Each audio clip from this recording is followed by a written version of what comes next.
Wednesday morning, welcome to the middle of your week on 104.5 The Zone as a brand new 4 hours begin on Ramon, Kayla, and Will. 615-737-1045 is the number. Ramon Foster, Kayla Anderson, Robert Walsh behind the glass. My name is Will Bowling. Coming up this morning, 2 more interviews have been scheduled for the Tennessee Titans today. We'll tell you what you need to know about the Kansas City Chiefs assistant general manager, Mike Borgonzi. Is it possible to recreate the Kansas City model here in Nashville, Tennessee? We'll get into that. The Titans and Sam Darnold. We've not talked about that a lot because it wasn't realistic, but as bad as he played to finish the season, maybe it's realistic now. Possibly. We'll get into that as well. Mike Wilson talks Vols at 8:20. Rhett Bryan at 9. Inky Johnson at the end of the show, as always, on Wednesday, January the 15th, middle of the week, middle of the month. How we doing? Good. It's doing good, man. Happy hump day, everybody. Hump day? It is a little bit of a hump day. Got pulled over. I did not get pulled over. Wait, you got pulled over? No. Okay. I'm in the barista line this morning. I'm in the coffee line this morning, and I'm waiting for a vehicle to pull out. Some lady just jets right in front of me as I'm waiting for another vehicle to go by. Initially, I was like, don't get upset. Absolutely, don't get upset at all. But it was one of those mornings that she got like a heavy cream coffee, and I was just like, yeah, that's the reason you had to go to the bathroom really bad. I was just going to say, how do you know what was in her coffee? Because I got real close to her car. Look at you. I wasn't going to be aggressive. Could you hear him say, here's your double whipped heavy cream, whatever? When she passed off the coffee at the window, because I got straight black coffee, and half the clear cup. She got I don't know what it is, a cold coffee.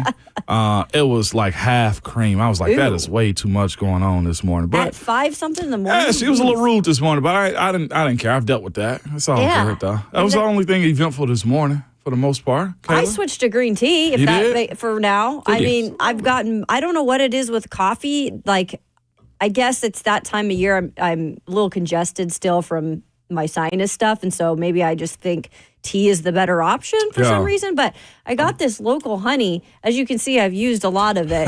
I'm hoping that will help. Your allergies or whatnot, your sinuses? So they say that works. I think so. I think it's just an excuse for me to use the honey, so that's why I'm doing the tea. And you had gas in your vehicle this morning. Yes, not gas in my pants, in the vehicle for sure. I told a story yesterday where Travis had to go take my car at 5 o'clock a.m. to get gas because I had no gas, and he was trying to heat my car. Yes. Yeah. I've got a very bad reputation for that. I'm trying to change that in the new year. Well, we're just making all sorts of changes in the year 2025. You're minus one already, Kelly. I know. Make that up. Yeah, exactly. That was my wake-up moment, right? Yeah, it was your wake-up moment. Everybody does. Wow. How are you doing, Will? Good? Yeah. Good to be back? Yes. Doing all right? Doing all right? Yep. You missed a whole bunch of fun. Over the if past you want to call it that, right?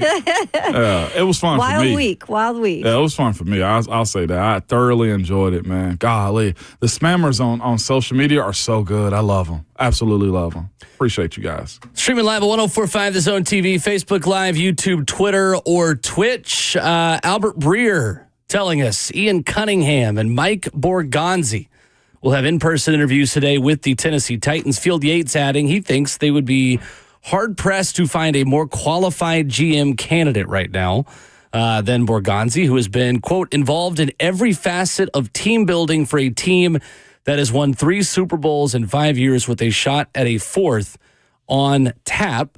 They also add, Albert Breer, that Amy Adams-Strunk joins the process for the in-person interviews as well.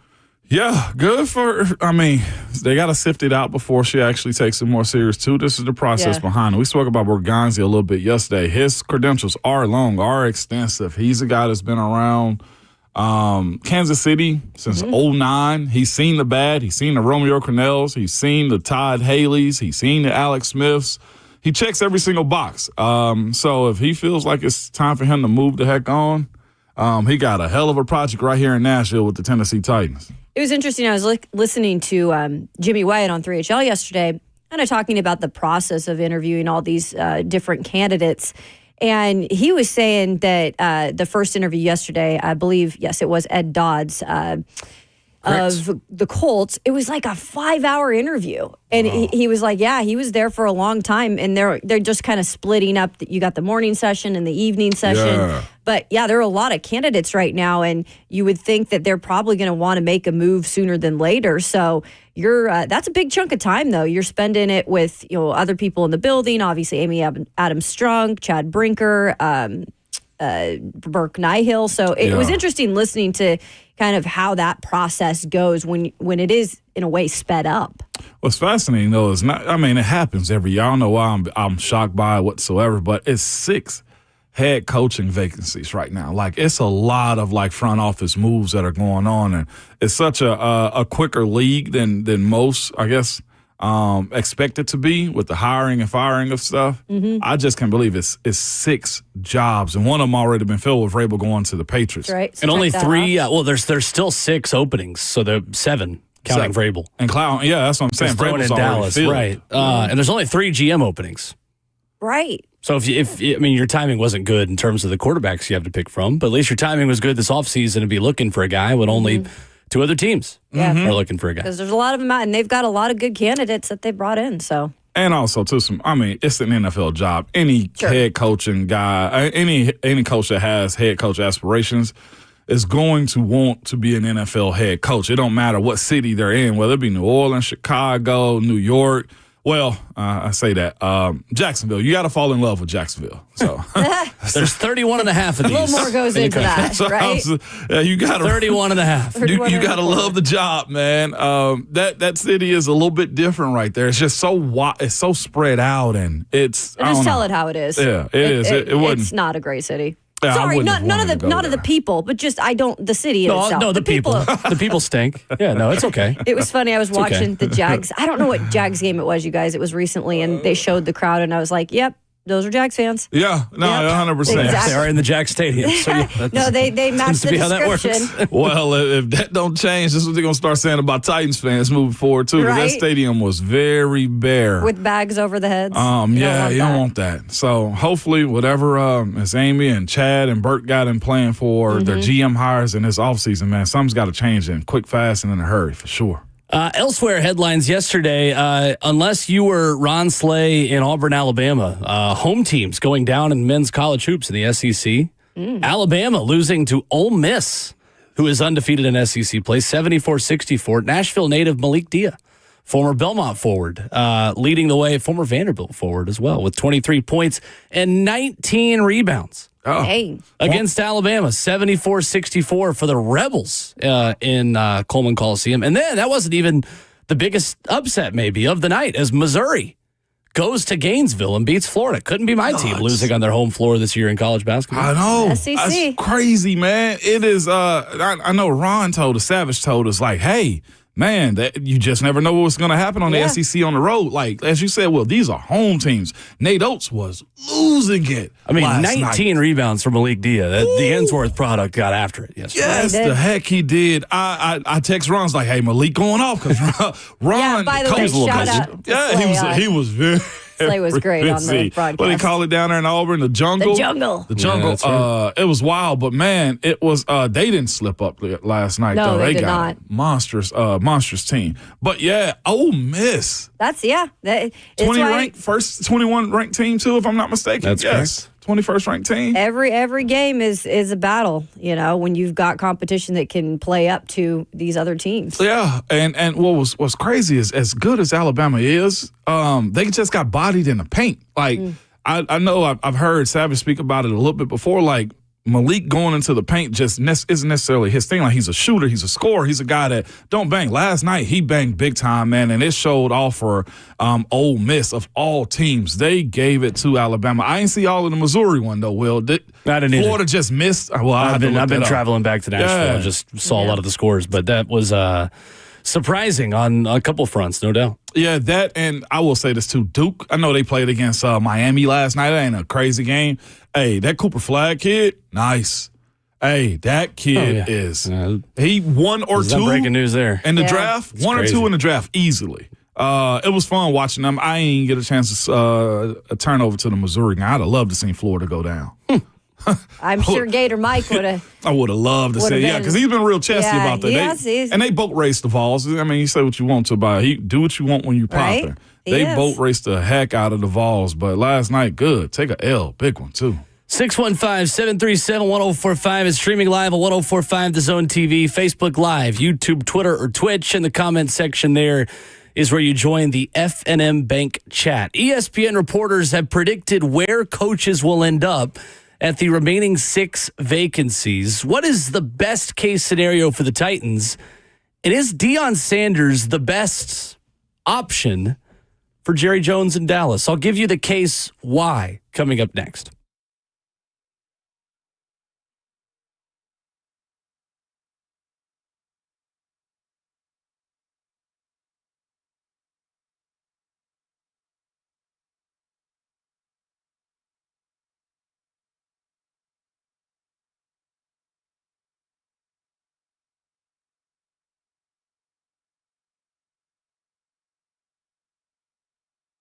Hey, it's Will Bowling. As you look for a new car, you've probably been looking, you see the words buy here, pay here. Makes you think, and not a place I want to go. And I get it. Most of those dealers, they don't have the best reputations. Well, I'm here to tell you there is one place you can go, Nolensville Road Auto Mart. They're different for a few simple reasons. They have been doing business in Nashville for 61 years. They are Nashville natives that only sell clean title cars under 12 grand. If you're new to town, you need a place to trust, they've got you. Need a car for that 16-year-old that is just starting to hit the open road, they can take care of that too. You don't even need to take my word for it. The Google reviews are excellent, and that is saying something when you talk about looking for a new car dealership. Remember this phone number, 615-242-1279. That's 615-242-1279. One location on Nolensville Road, close to Thompson Lane. They'll get you in and out in an hour or less. And the best part, they're the oldest buy here, pay here in Nashville. And they work with your own financing if you have it as well. Flexibility, transparency, honesty. That's why I recommend Nolensville Road Auto Mart. Call them at 615-242-1279. That's Nolensville Road Auto Mart at 615-242-1279.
Kicking off your Wednesday morning live on RKW 615-737-1045. I think I could make an argument that Deion Sanders is exactly what the Dallas Cowboys need. I don't know if I believe it, but I can make the argument. Ramon Foster, Kayla Anderson, Will Bowling. So, of course, we have the report from ESPN that Cowboys owner and general manager Jerry Jones and Deion Sanders spoke on Monday. An interview has not yet been scheduled, but the two are expected to continue their dialogue. I'll start off with this, guys. I don't think there's any way Deion Sanders is the Cowboys head coach. I don't think there's any way. I think this is leverage. I think he wants to stay in Colorado. He is getting paid, and he is going the Mike Gundy Tennessee route in order to possibly get paid. But could you make the argument that someone who could actually stand up to Jerry Jones and convince him to do things their way is kind of exactly what they need as an organization? It's kind of hard to see him standing up, though, with the toe issues. I'm surprised he can even run out of the tunnel. He found a way. He got the prosthetic. On that little scooter, man. He be killing that scooter, dude. Yeah, he does. I'm with you, though. You know, the other thing behind Deion Sanders, I think, with the guys that he's dealt with, too, hadn't had, his respect. I think publicly he respected the last two coaches. But privately, I don't know if he garners the same respect as Deion Sanders would actually have as far as his career, the person that he is, his pathway that he's chosen to carve out his own lane. Even with Mike McCarthy, like Mike McCarthy was on the couch essentially before he ended up getting the job in Dallas. And the way you look at that situation was more of a, hey, you need us as the Dallas Cowboys more than we need you, Will. I think your point is correct. Or you can make a strong point that Deion actually brings a whole lot more relevance to the Dallas Cowboys and can also put them in a position to where, again, he's his own CEO as Deion Sanders has always been. He is a show the same way Jerry Jones is also. And he might listen.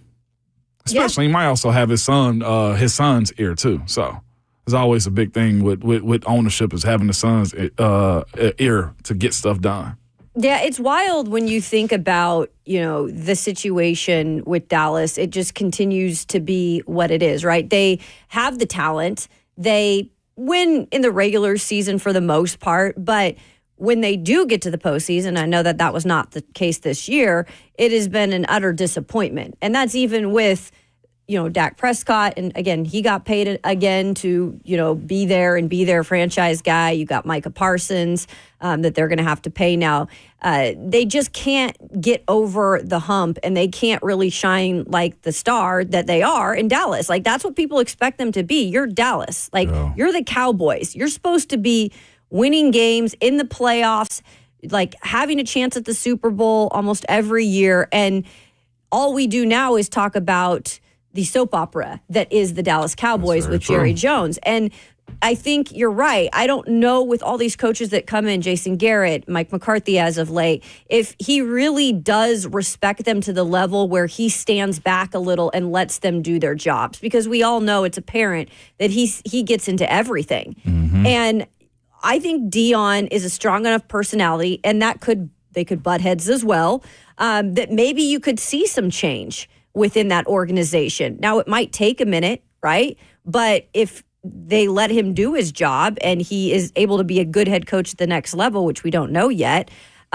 maybe he's the one person to put Jerry Jones in his place as he has the last several years of his, life as the Dallas Cowboys owner. Yeah, I hate to make it that dark, but he's 82 years old. Let's all be realistic, too. This man ain't living forever on Whataburger. Like, it is what it is. So that's very true. Is Mike McCarthy getting too much disrespect through this cycle?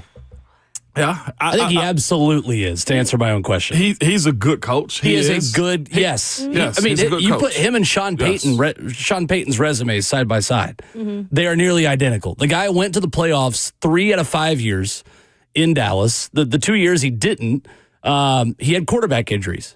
2020, Dak Prescott got hurt. 2024, Dak Prescott got hurt. So when Dak Prescott started and finished the season, he took them to the postseason. And I think it's interesting with Jerry Jones, too, guys, because he's hired 8 head coaches as the head coach of the Dallas Cowboys, and 7 of them have winning records. Mm-hmm.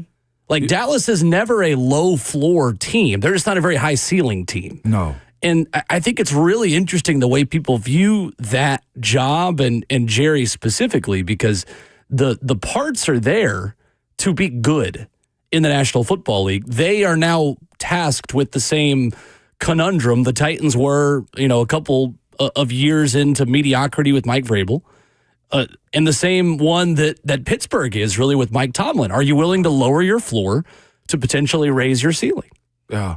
It's fascinating. That's the same way I was feeling about. We discussed Coach Tomlin his coach has been on the hot seat a little bit yesterday, and we broke it down this is how I've been saying it is. If they are in a relationship with one another and they actually like each other and they want to make it work, then you stick by them. The quick to fire somebody idea that the college game has right now, specifically the NFL too, has gotten to that point. Sometimes the coach goes through a little. Sometimes coaches don't get an opportunity to get the guy either they want. They might have an owner that's involving themselves. I always heard that about Al Davis. He couldn't get out of the way. He changed game plans. I don't know if Jerry Jones is that type of guy, but it's hard to do your job when you know that the guy that owns the team has a voice, has an opinion about you, and sometimes can control what you do with the roster too. So the floor that they have, yes, you're right. The expectation that they have is very high. But when you look at the results of all things that's happened, they've had all pros, they've had stars, they've had the quarterback for years. Also, despite what you think about Tony Romo or Dak Prescott, those dudes have made plays. Solid. I don't know how or why or who is going to get them out of it, because one of the guys that is tabbed for that job too is Kellen Moore. Which I don't understand that. Really? Why not? I could. I like Kellen Moore in terms of maybe just a core. I just don't think he's proven enough to be the guy that's going to run the Dallas Cowboys. And I know he was there, right? I think it makes a lot of sense. And I don't think his personality necessarily fits that. And again, if we're talking about respect, yeah, I'm sure Jerry Jones respects enough these guys coming in. I don't see him being a guy that stands up to Jerry Jones, says, hey, I'm going to do it this way. So to me, it's just another guy, another somewhat subpar candidate. Pushover. Yeah, that could just go in there, do maybe a couple things he wants to do, but in the end, Jerry Jones is going to push him over, like you said, Ramon. I really do feel like that would be the case. So that's essentially what Troy Aikman was saying the other day in his comments. Relevant. It's just it's relevant. It's not the best job, coveted. Basically. Yeah, it's not as coveted of a job as you think. Yeah. No, it's not. Not as much as it used to be. But to that point, though, that you just made a second ago, it still is because the floor is high. But it's kind of like Tennessee football. The further away you get from the 90s, the more that job and the identity of how old people were the last time you were championship level changes. Well, for the Dallas Cowboys, it's 1995. Right. Yeah. And everyone's going to think, I can do it. We talk about, the ego or how certain coaches want to fix players or things like that. It's the same with coaching. If somebody has the opportunity to go there, is getting paid the money, they're probably going to just shut up for a second and say, I know what I'm going to deal with in Jerry Jones, but I'm going to try to do it my way. At least you're getting paid. I'm more intrigued by another college coach for the Cowboys. How well do you think Steve Sarkisian would do there? I actually think we asked Godfrey about that yesterday. I think what did Godfrey have to say? He said, do not. He's like, if he goes to the NFL, he's going to crash and burn. He's going to crash out. Godfrey and I'm not saying he's wrong on this, but Godfrey, as an Atlanta Falcons fan, is intimately familiar with the shortcomings of Steve Sarkisian, the Falcons OC. He was explaining that. I'm interested because I think he has evolved and he has gotten better. Mm-hmm. I think he's gotten better. I think his control of his emotions, I think, are a little bit better. Yeah, I agree. His game day management, though, of play calling is probably something he needs to delegate to other people as far as the college guys. Now, that's the other thing, too. He's dealing with 100-plus dudes on the sideline and class and everything else. I think he have to smooth himself over in the NFL. No, I know he have to smooth himself over in the NFL. I can see it, but I probably don't necessarily love that. When we're talking about a college coach, fair enough. The thing that we got to bring up is, can you handle Jerry? That's the biggest thing out of all of it. And that's where to the original point, Deion Sanders. Yeah. How do you see that relationship, Will, with Deion and Jerry? Because I see it as mutual respect, but I also see it as, look, this is my baby if I'm Jerry Jones, and that's how he's always treated. He's not going to change. He's 82 years old. If he hasn't changed by now, he sure ain't changing in the next 10 years. Because if you listen, if you listen to the people behind the conversation, when Jimmy Johnson was there and Jerry started to take power from Jimmy, like he feels like in Super Bowl, which one was this? And the one in '95, he feels like when he won with Barry Switzer, he knew the recipe to get the job done every single year. And since then, Jerry hadn't relinquished power from like the on-field operations. Yeah. He is a little more patient, though, because I feel like while he's not spending a ton of money right now, because we've seen him get a little bit cheaper in certain situations, like he's obviously held on to Dak Prescott. I think he was great last year, though, to be fair. Like Dak was a top 10 quarterback in the league last season. Right. But, there's all the factors that go into long term. He is aging. He has undergone some issues with injuries. But for him, too, I think the plan was to keep Mike McCarthy. I think Jerry Jones honestly thought that Mike McCarthy was going to be, I'm cool with this deal. Let's move on. Let's move forward. And I think the reports are that they just couldn't come to a decision together on what the contract was going to be. So I think Jerry, in a way, kind of didn't really look at the situation, how it would really play out, and just thought Mike was going to take an extension with what he offered him. Well, there's no doubt about one thing. The best situation for the Tennessee Titans is Deion Sanders becoming the head coach of the Cowboys and overpaying for his son. Mm-hmm. It is my dream. It is the kind of thing that could put the Titans back on the map in terms of somebody's got to overpay you for an asset that you have in order for you to kickstart a rebuild, the same way Detroit got a king's ransom from the Rams for Matthew Stafford, the same way that Houston got a king's ransom from Cleveland for Deshaun Watson. This could be your Deshaun Watson trade. Yep. If it really did materialize. It's so good that I can't even think about it. I can't even get my hopes up. It is too good to be true. Deion Sanders taking over it, and I think it makes so much sense. He says anything, and it's all over the news. Like I don't watch First Take. I don't watch those ESPN shows. Like I don't watch Get Up. But I imagine 80% of Get Up has been Deion Sanders to the Dallas Cowboys. If anyone could ever have more leverage in one sentence than just, hey, there's mutual interest there. Then I would love to see it. He's going to get paid by Colorado, and that's going to be the end of it. And they're playing the pre-draft game right now, too. Deion Sanders, I think he's a smart guy. I do. I think they're very strategic. They understand media and stuff like that. So last night, they're from Dallas, so I think they at least have a home in Dallas. Shador was at the Dallas Mavericks game last night, courtside. Like, they're playing the pre-draft. Months of that. I know, but this is also what's going to happen. I don't think it was by chance that he was just there. Of course, they're from there, but it's also, let me show my face in the city of Dallas. Like, you guys want me to be a part of this franchise. Again, what comes with it, though, Will? Are you willing to take on Dak Prescott's contract? No. That contract? You can't trade him. Who, you can't trade Dak? No. It's a $100 million dead cap charge if you traded him. Yeah. No, you're not trading him. He's a good quarterback. But the Titans also need one.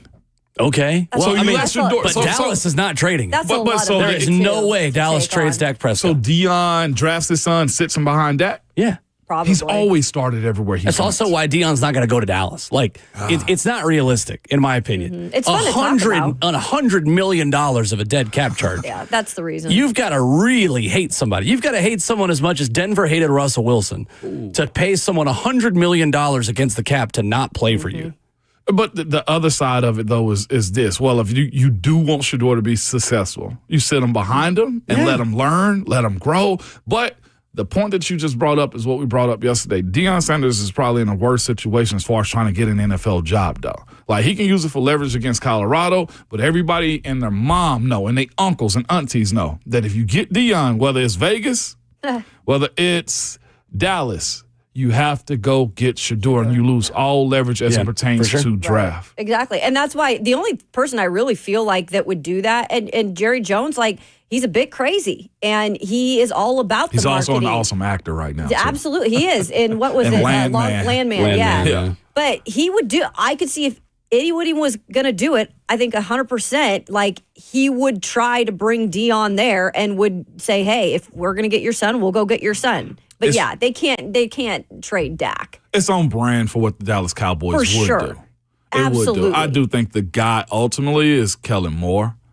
Just because he's gone, Philly's doing well. Same system, same division, familiar. QB whisperer, young coordinator, guru type. He fits every billing. It checks every box. It does. Yeah. And Jerry doesn't stray too far away from either a successful coach, and Mike McCarthy was that before his bad seasons in Green Bay, or a guy with a personality. That's just who he is. I still think if he had had his crap together, there could have been conversations of a Mike McCarthy, Mike Tomlin trade. With McCarthy being a Pittsburgh guy and Mike Tomlin potentially having a change of scenery in Dallas. Would he ever? I think it would have made so much sense. Do you think he would fit there? Would he Speaking fit there? from the guy that spoke, I think he'd fit anywhere. 11 years. Oh, ago. 32 teams. Mike McCarthy's pretty round. Okay, I don't know if he's gonna fit. Have you seen their facility? They share with a college team. I don't know if he's fitting in there. it's true. I just mean with Did you know that, Ramon? Yeah, I did know that. I guess the relationship, because I know obviously Tomlin is a strong-minded person, and that's kind of why I asked that too. Like, what would that be like with Jerry? Just the way that Tomlin has done things, the way he's done things for that long. What do we say? 16 years? 17? No, 18. 18 years. 18 years. I think most coaches are strong-minded people, though. There's different personalities. As far as Jerry and Mike Tomlin, I think Jerry will have to listen to Coach T a little bit more. I do. When you got a guy, of course, that's what I thought with Mike McCarthy. But here's the thing. It's like Mike McCarthy was a little bit more of a pushover. I don't see Coach Tomlin being in that sense, considering also defensive-minded guy. And in a trade, you want me. Yeah. Like, it's that conversation, too. Like, I didn't ask for this. Like, but here's the other side, too. Coach T has a no-trade clause in it that he would have to be okay with. And in that negotiation of saying, if I uplift my no-trade clause, then I get a lot of the power. Yep. And that's one thing I do know is Coach T does have his hands on a lot of things, and Jerry will have to move out of the way. And the Rooneys do not involve themselves on on-field stuff. So you'd have to understand who you're hiring. It's just like we speak about coaches that are hard on guys and like the way they coach them. You got to know who you're recruiting or who you're drafting when you're that type of coach. Tanner Rossini, The Athletic, putting out a few minutes ago, speaking of Mike McCarthy, that he will interview with the Bears today. And Steelers OC Arthur Smith will also meet in Chicago and with the New York Jets over the next couple of days. Mike McCarthy a fit in Chicago? Mike McCarthy? I think he's a great fit for he'd be Caleb a good Williams fit. in Chicago because Knows they the need division. a floor-raising coach. Like, Chicago can't keep doing this thing where they cannot afford Caleb Williams to have another head coach on his rookie contract. They need a safe hire of someone who is going to be there and provide continuity for a young, up-and-down quarterback who showed flashes of brilliance and then flashes of awful behind an offensive line that might have been worse than the Titans last season. And understands the division. Understands. That's what I was just saying. I think it makes so much sense. Yeah, it absolutely could, man. Mike McCarthy, that's fascinating. His name continually gets brought up, and the fact that Jerry blocked it and then fired him too, that's nuts. But I'm a little shocked by, I'll say this too, Arthur Smith. I'm a little shocked. I don't by think that he's too. warranted. Well, they're interviewing everybody. I know, but like, Bears are. I saw somebody on ESPN. But he's also getting an interview with the Jets. Project him to be the They're Jets head interviewing everybody, coach. Arthur Smith, the Jets head coach, after, the way Pittsburgh's offense nosedived. Yeah, it's a pretty absolutely big mess not. Atlanta out of didn't really have a QB while he was there. They had to go get him Desmond Ritter. I'm not sold on him as a head coach. I'm not either, but I don't think it's like outlandish to say he should get interviews. There's just interviews. I ain't talking about the interviews. I'm talking about people projecting him to get the job. And it's talking season right now. So It is. I just didn't think he did enough to actually warrant a strong possibility of being a head coach again. I think he needs one more year around the sun before that. Yeah. Yeah, for sure. He should definitely stay in Pittsburgh. it wouldn't help you at all. I'm sure you love that. You're talking about Mike McCarthy being a floor-raising coach. He might also be a floor-shaking coach. Oh my! Look at you this morning. Wow. Just I can tell when Bert's ragging on working out, McCarthy, man. His fat shaming is good. He's Him and the feeling old good. guys at the Y, man. Those new January workout shine. I think I'm the heaviest I've ever been. Oh, you got Bert. boy. It's the closer he gets to Ravens Bills, the more chesty There you Robert go. Walsh gets. There it is. Honestly, it's kind of a There bell it is. curve, isn't it? Because you're in the middle of the week, you're feeling good now, but then the closer you get to kickoff from here, you'll get more nervous. So, we're probably at the peak of Robert Walsh's powers this week. Right Let's go back to talk. If you're going to talk about chesty and curve, let's go back to talking about Mike McCarthy instead of how I'm feeling. Instead of how I'm feeling He's about just the playoff unloading game. the I clip. love This is it. crazy. Tell us how you feel about Andy Reid. He's got a smooth belly. Nothing wrong with Andy Reid. He's a proportional man. I can deal with that. I'm going to give you who ESPN is predicting to go to the 6 NFL head coach openings. I want a thumbs up or a thumbs down on whether you think it will work in each individual place coming up.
Well, there are 6 more job openings in the National Football League. The coaching carousel, that music is starting to speed up a little bit. It might end soon.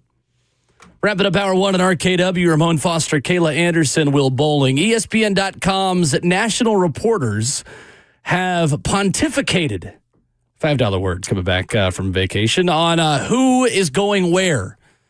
Let's start with the Chicago Bears. The prediction from ESPN.com's Dan Graziano is Brian Flores. Thumbs up, thumbs down? Thumbs up. Thumbs up. Why? Thumbs up. It fits. I mean, go ahead. Yeah, no, go for it. I'm waiting on you, Kayla, on this one. I just think Brian Flores has proven again that he can be an NFL coach. If you got a defense and you surround yourself with the right offensive coordinator and guy to develop, Caleb Williams, or continue to, I think that's hand down the culture that you want there. And I think, of course, being around Kevin O'Connell, understanding that, look, you can be good on both sides of the ball and operate in a separate team. I think what happened in Miami with a guy like him, understanding that, look, you don't have to be as edgy as you think you are and still be good as a coach. I like Flores and the way it seems to me that he's gotten out of his way and just really empowered his guys to make plays for him. Now, again, Minnesota defense is very, very solid. Chicago's got some good pieces around it as it pertains to like what they can do, and I think that's the perfect opportunity for him to pay attention to the defense, and it may be easier to find what Kevin O'Connell has done in Minnesota and try to incorporate that to Chicago. That's why I think it could be a good match to model it after him. I don't think it's a fit. I would go for thumbs what down. reason? If you can't get along with Tua, you're not going to be able to get along with Caleb Williams. What if he just not similar personality types? What? As I said before, like I know, learning from Miami. Yeah, and he was wrong. Dan Graziano wrote about it and said, by all accounts, it sounds like Flores has made a very different impression on people in Minnesota than he did in Miami. I just don't think personality-wise that's a fit with your franchise, and your franchise is your QB. It always is. Yeah, we'll see. I think there are better options for them. And look, Brian Flores may have totally reinvented himself, and that's fine. That's great. But the Miami thing still happened. And I do think that you've got other options that are better there, including Mike McCarthy, to be quite honest with you.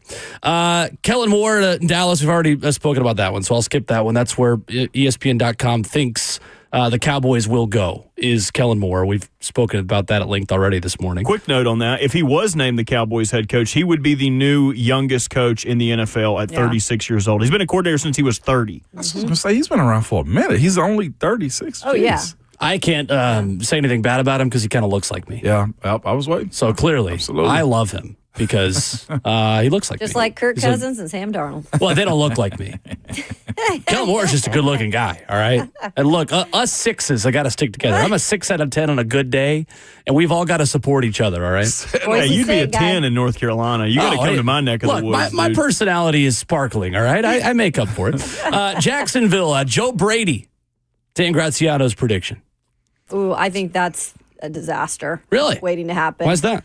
I just don't know if you're looking for, and again, maybe you're looking for the new guy, and Joe Brady has done some really good things since taking over in Buffalo. Has he proven that he can be a head coach in a franchise like that continues to kind of not be able to get the most out of their players? So maybe because of the quarterback situation, okay, so maybe that is more of a fit than I'm talking myself into it.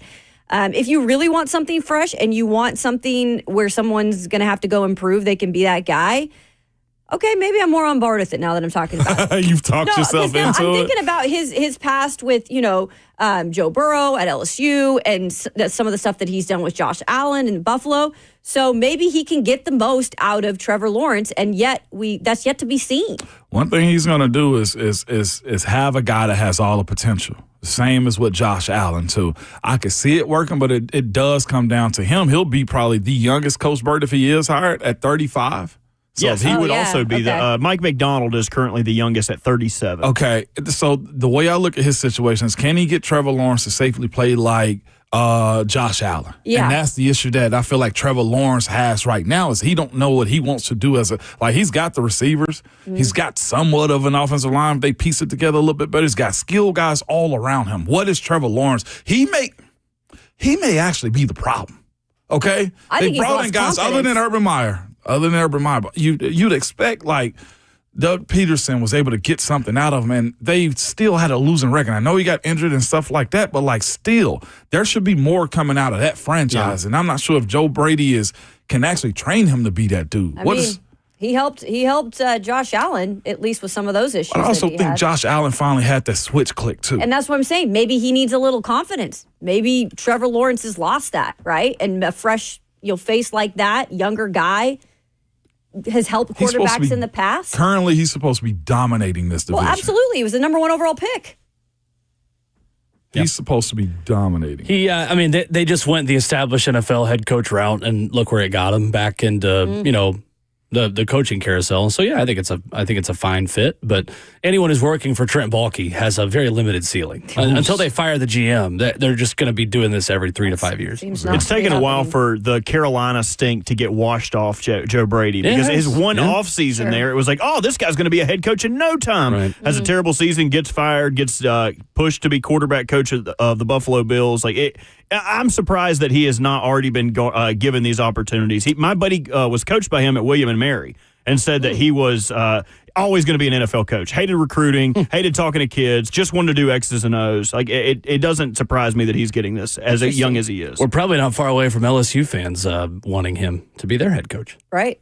Yeah, you're not joking about that. The situation there with Brian Kelly. But they've recruited well in the portal. Maybe that'll change now. Raiders, Ben Johnson is the prediction. Ben Johnson. Going after quarterback, absolutely. It speaks to what he's done there. Being able to get the skill and the ownership behind him is going to be the biggest thing that he's got going for him because the way they've accumulated talent, again, the way I look at it is, yes, the template to get the job done, but I always go back to that's Dan Campbell's team. Mm-hmm. That ownership allowed him to do a lot of stuff to build it back up. He's been a part of it. Can he actually get a guy in that's going to excite that fan base and somewhat model it offensively after what they've done in Detroit? He's seen it. They built that thing up the way it needed to, and I feel like the Raiders are in that same position. How much money they're going to be able to spend and how much control of the roster is he going to have to get those types of guys? Because are we asking him to do and get the type of players that they got in Detroit? Those are the questions I have. Or is it just, hey, do your thing? Yep. So this was Aaron Glenn, you said, for the fit? No, Ben Johnson. Sorry, Ben Johnson. I think it is. I think he's proven enough of what he's done up in Detroit with that offense in particular. Remember, he was promoted after that first year with Dan Campbell. They did not like where the offense was going, and he was promoted to that offensive coordinator position, and he's done everything above and beyond with it. I don't know how he is as somebody with players. I haven't heard enough about him with players to know if he's going to be a head coach in terms of that capacity of building something back up. But I don't think it's a bad fit. Aaron Glenn and the Saints, good fit? Yes, I think so. Oh, yeah. ESPN.com. I would worry that he would get too short of a leash because he's not an offensive guy and they need a quarterback. They do. And they're in a really bad cap situation. I think it's going to take time. If they're willing to give him time, I think it works. I think the personality and the fit of just that kind of tough defensive guy does fit the city. And dealing with their cap, too. And then Arthur Smith for the Jets. I think our thoughts will all be aligned on that. That's a hard no for me. That's tough. That's a tough job. I don't think he's as much damaged goods as people think he is. I think he has been given really bad parts his last 2 places on offense specifically. But I still wouldn't do it if I was New York. It's a tough task there. 615-737-1045 is our number if you want to jump in. Hour 2 coming up next. The Titans will interview 2 more general manager candidates today. They talked to another in person yesterday. What is the most important question you would ask the finalists through the interview process if you were in the room with all of these guys? We'll talk about that next.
What's going on? 7:01. Good morning from the 104.5 The Zone Studios. I am Robert Walsh. A timeline update for the general manager hire for the Titans from Jonathan Jones of CBS Sports says that their search will interview 6 general manager candidates this week in person, with 2 going each day, Tuesday, Wednesday, and Thursday. He notes that it's possible the Titans name a new general manager by the weekend. Some updates on free agency. Texans waive wide receiver Deontay Johnson, who was on his 4th team of the 2024 season. Johnson had gone from Pittsburgh to Carolina in an offseason trade, then from Carolina to Baltimore at the trade deadline, Baltimore to Houston as a waiver pickup, and now Houston adding him back on waivers for the postseason. And a coaching search update as the Browns have found their offensive coordinator in Tommy Rees, promoting him from staff. A former Notre Dame star quarterback, Rees becomes one of the NFL's youngest coordinators at the age of 32. Previously had stints at Notre Dame and Alabama as an offensive coordinator, quarterback coach before joining Kevin Stefanski's staff last year. For all your foundation repair and your waterproofing needs, you got to go to USSTN.com. Breaking news at once on your home for the Titans and the Vols. This is 104.5 The Zone.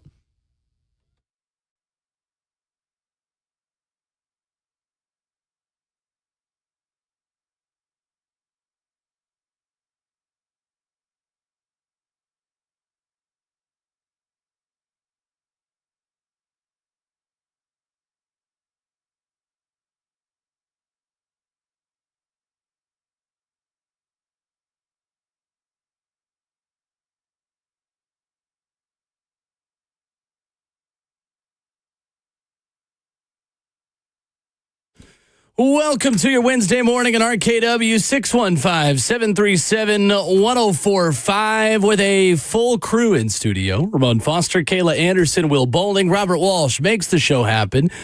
Coming up in 15 minutes, there is a lot of conversation about Sam Darnold, about the quarterback position, about veteran options. Should the Titans now enter the mix for a guy that might have just become available? Based on how he played over the last few weeks of the season, we'll get into that. We'll stream the show live on 104.5 The Zone TV, Facebook Live, YouTube, Twitter, or Twitch. And you enter the comment section there. You are in the F&M Bank chat. Today, 2 more interviews for Titans brass at Ascension St. Thomas Sports Park. Chiefs Assistant General Manager Mike Borgonzi will have his second interview today. And according to Albert Breer, so will Bears Assistant GM Ian Cunningham. Borgonzi's someone who's very highly regarded. Field Yates of ESPN adding that there are not many more qualified GM candidates right now than him, saying, quote, the Chiefs have done incredible work in the draft and nailed some key free agents and trades. The assistant GM plays a huge role in all aspects of team building. I want you guys to put yourself in the room with Amy Adams-Trunk, with Burke Nihill, with Titans brass, talking to these candidates.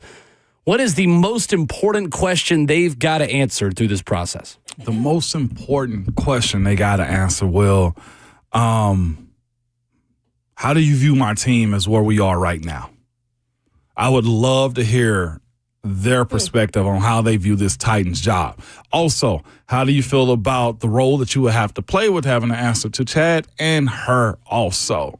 And if he gets the last, I guess that's like 3 questions, Will. I've somewhat thought about this.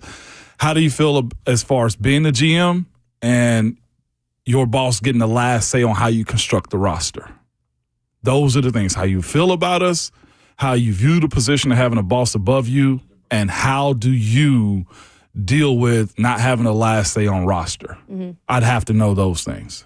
Fair, right? Because you got to be aligned. You got to be on the same page. Yes, 100%. And mine kind of follows that in a way. So I went back and watched our interview with Chad Brinker from training camp. And I did post that on X you did. if you want to go listen. It's actually very interesting now looking back at it. There was a part on there when asked about his job title as president of operations and kind of describing like what that title is and, you know, how they work together. And in part of that interview, it was said, you know, between Rand, Bryan, and myself, we are all football men to the core. And a lot of the reports that have come out is, you know, he wasn't football all the time.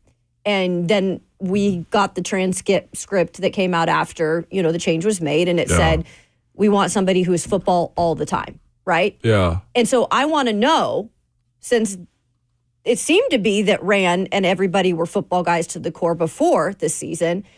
What makes you a football guy, and how can that help this team into having success? Yeah, that's a fair question right there, Kayla. Because you get what I'm saying on this, though? If it didn't work with what type of football guy Rand was, then what kind of football guy are you? What is the definition of your football? Sure. Yeah, I get that. I understand. That is.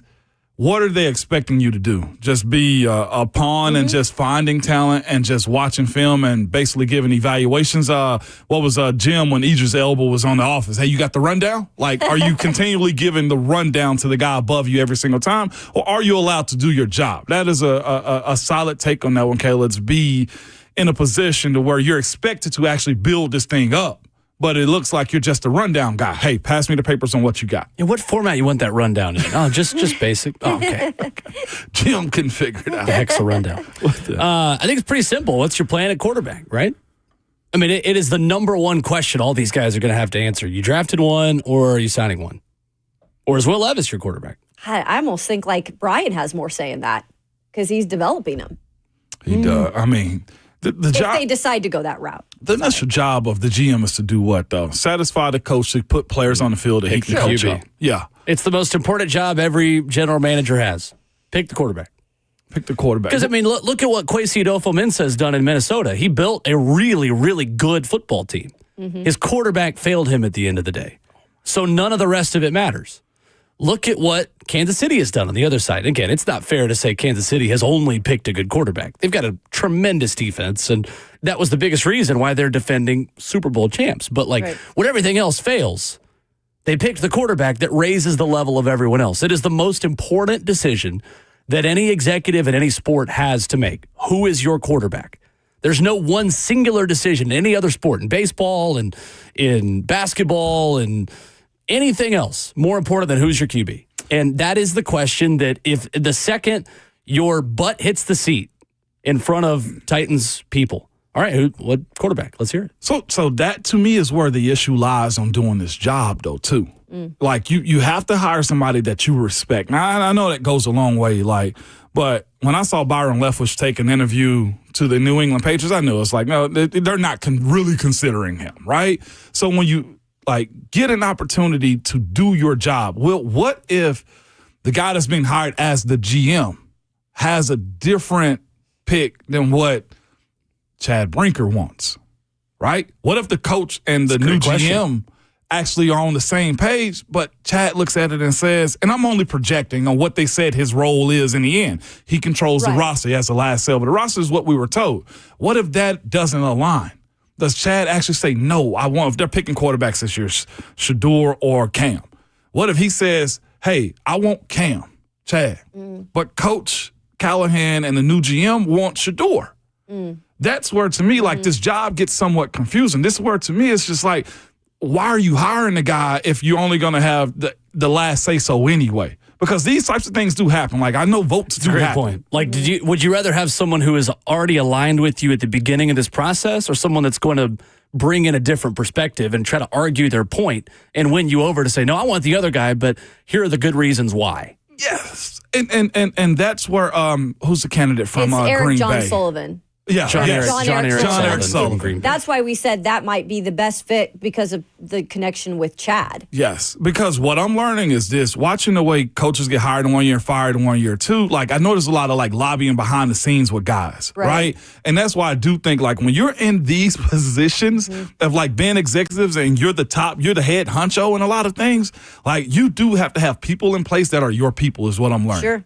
If you don't have your guys in the building with you, then you're going to get undercut probably in some capacity.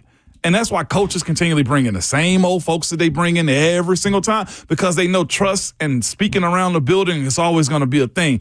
And that's where I feel like if Chad's really going to make the decision to hire the next GM and Burke and everybody included in it, then that guy and him have to be on the same page. Well, here's the crazy thing about that, though. Rand Carthon brought in Chad Brinker.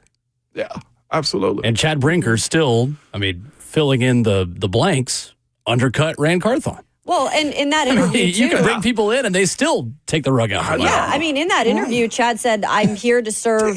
I'm here to serve." I know. I made a leg. I'm gonna let you finish, but like, I'm trying to give context to this. In the interview, he said, "I'm brought in to serve Rand and Bryan Callahan," but I think that's not necessarily played out that way.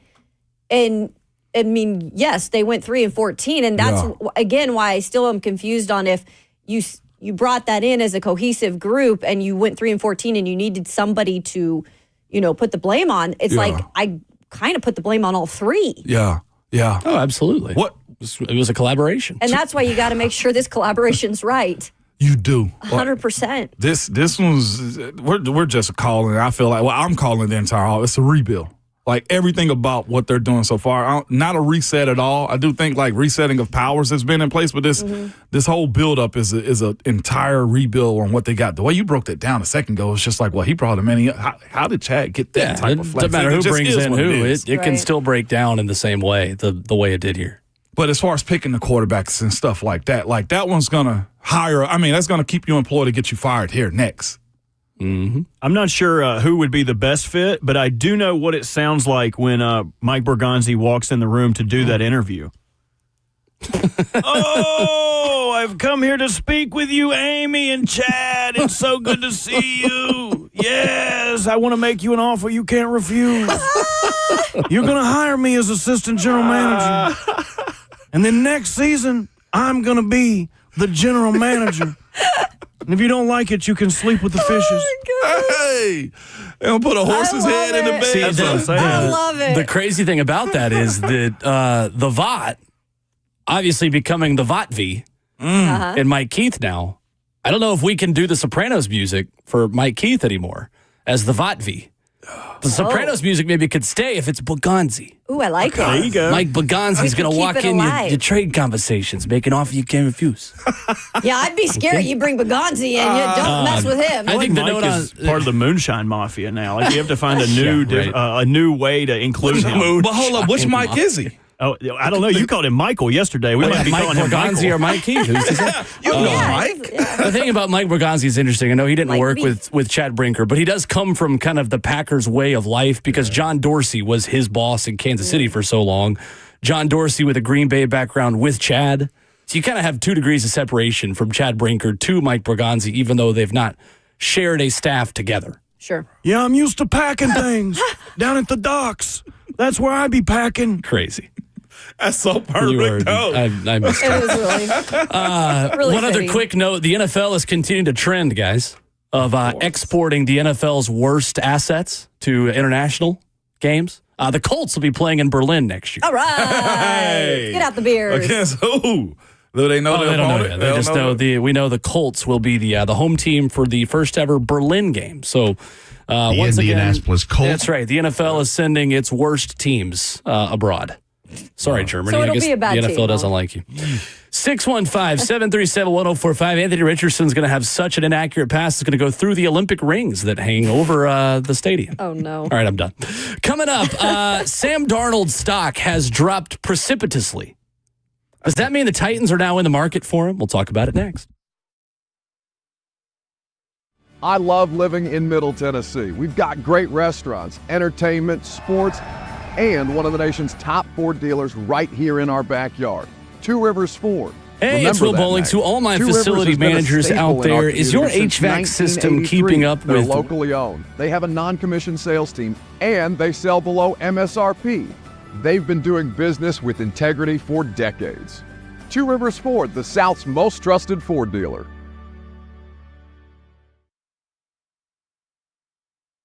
company?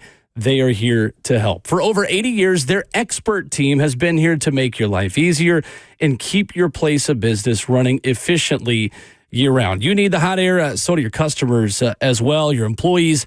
Well, the good news, available 24/7, 365. Call Lee Company today at 615-567-1000 or contact them online at leecompany.com. Facility managers, homeowners, everything in between. These are the folks that I trust. A local business who knows how to do things the right way. They've been in business for over 80 years. Professional HVAC solutions for any type of facility. Call them at 615 567-1000. That's online at leecompany.com. Lee Company, all you need.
RKW continuing hour 2 this morning on 104.5 The Zone. 615-737-1045 is our number.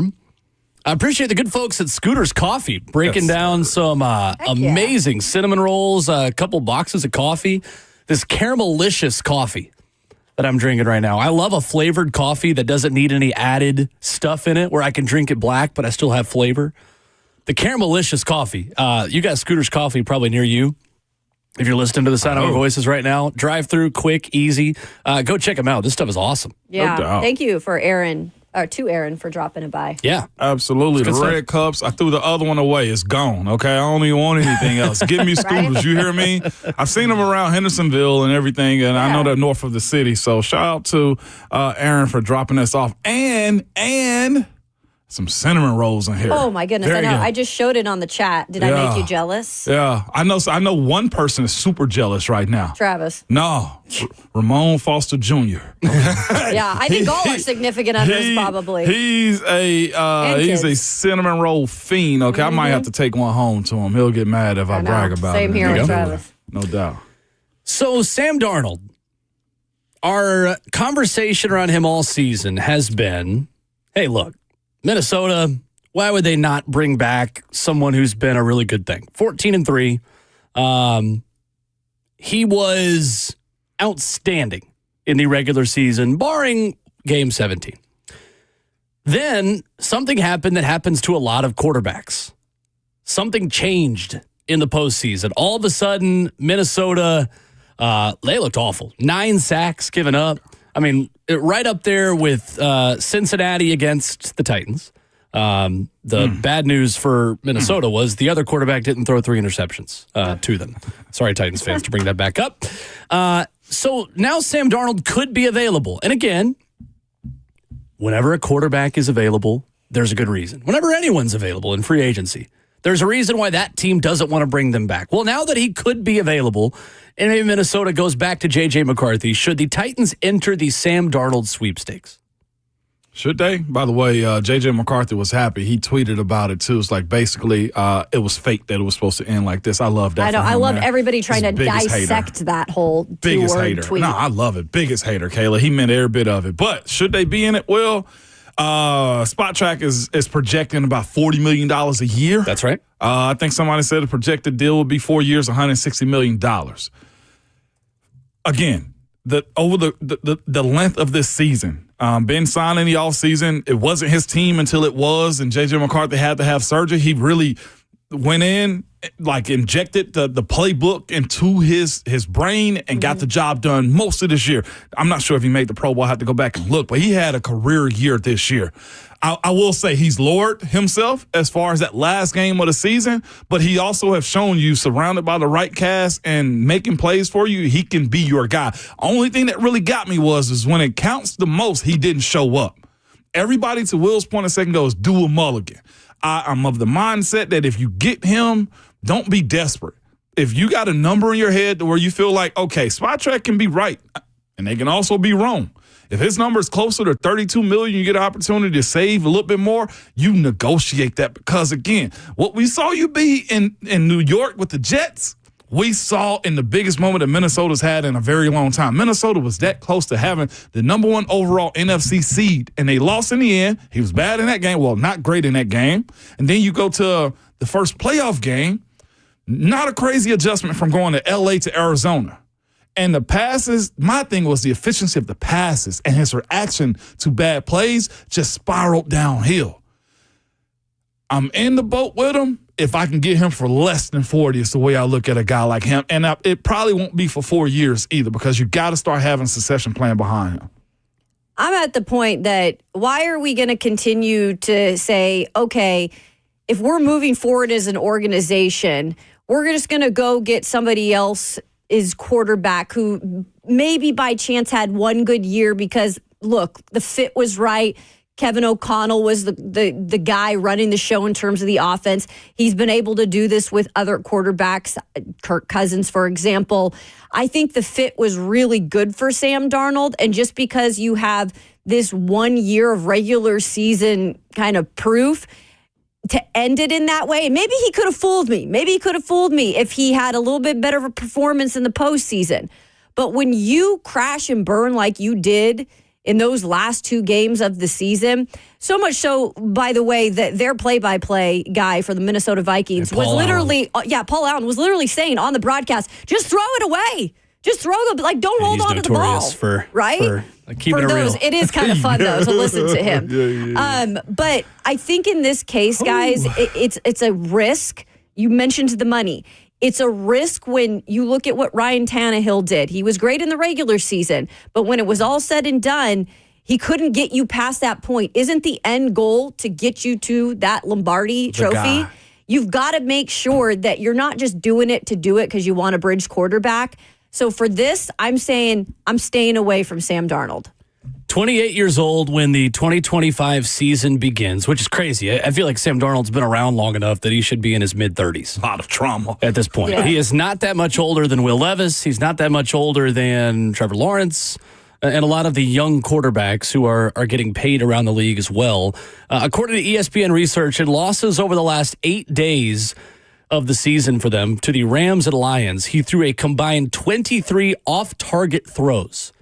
Took a total of 11 sacks, including 9 on Monday night. The 82 yards he lost on those sacks in the Monday night game, a postseason record. He held the ball on average 4.73 seconds on those plays, 8 of which came against a 4-man rush. 8 of those 9 sacks. I think the Titans and Sam Darnold are a really interesting match. I really do. And here's the question I want to ask you guys. Do you think Brian Callahan wants Sam Darnold? Because I think he would. I think he would. I think Brian Callahan's looking around saying, if I don't win at least 7 or 8 games this season, I might be out.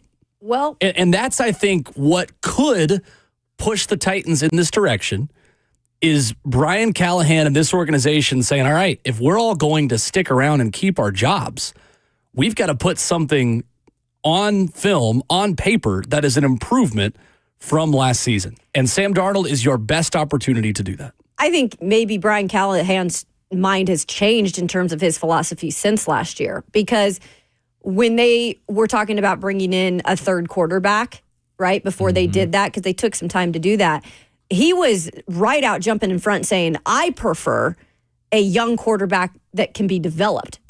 Those were his words, right? Oh. So when you're talking about quarterbacks in general, I feel like he wants the guy that he can mold. I think that's really his dream as being the head coach here. But he also is now aware of the fact that he might not be here for long if they can't start to win. So if you do bring a quarterback in, I think you draft one, you bring one in, and you have Will Levis. So he's protected at all costs to have some backup plans. Now, is that Sam Darnold? Like we were saying, I don't prefer it, but it's not going to be the worst case scenario if they still draft someone. His last 2 weeks were abysmal. They were terrible. They were terrible. He melted. 11 sacks, turnover, 1 touchdown. I was about to calculate his completion percentage, and that's box score watching and everything like that. Like, that ain't true analysis, essentially.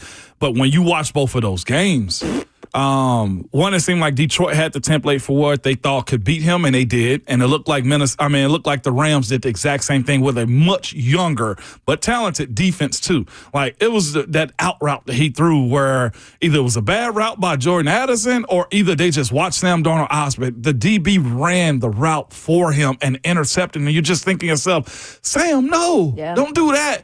And it wasn't just that. It was his, Will, you said it too, his off-target passes. Just throwing behind guys. Miss it in the red zone. Naylor if they score points in the red zone against Detroit, they're the 1 seed, and they're just playing for the first time this weekend. He picked the worst time to have bad games. And that's the thing. When the lights shine bright, like Will said, when we were discussing this Thursday 3, which I shouldn't have picked, he was saying, I kind of trust Matthew Stafford, the guy who's done it, because Sam Darnold hasn't proven that yet. And here we go. He goes out there and shows exactly what kind of you said was he wilted under the pressure.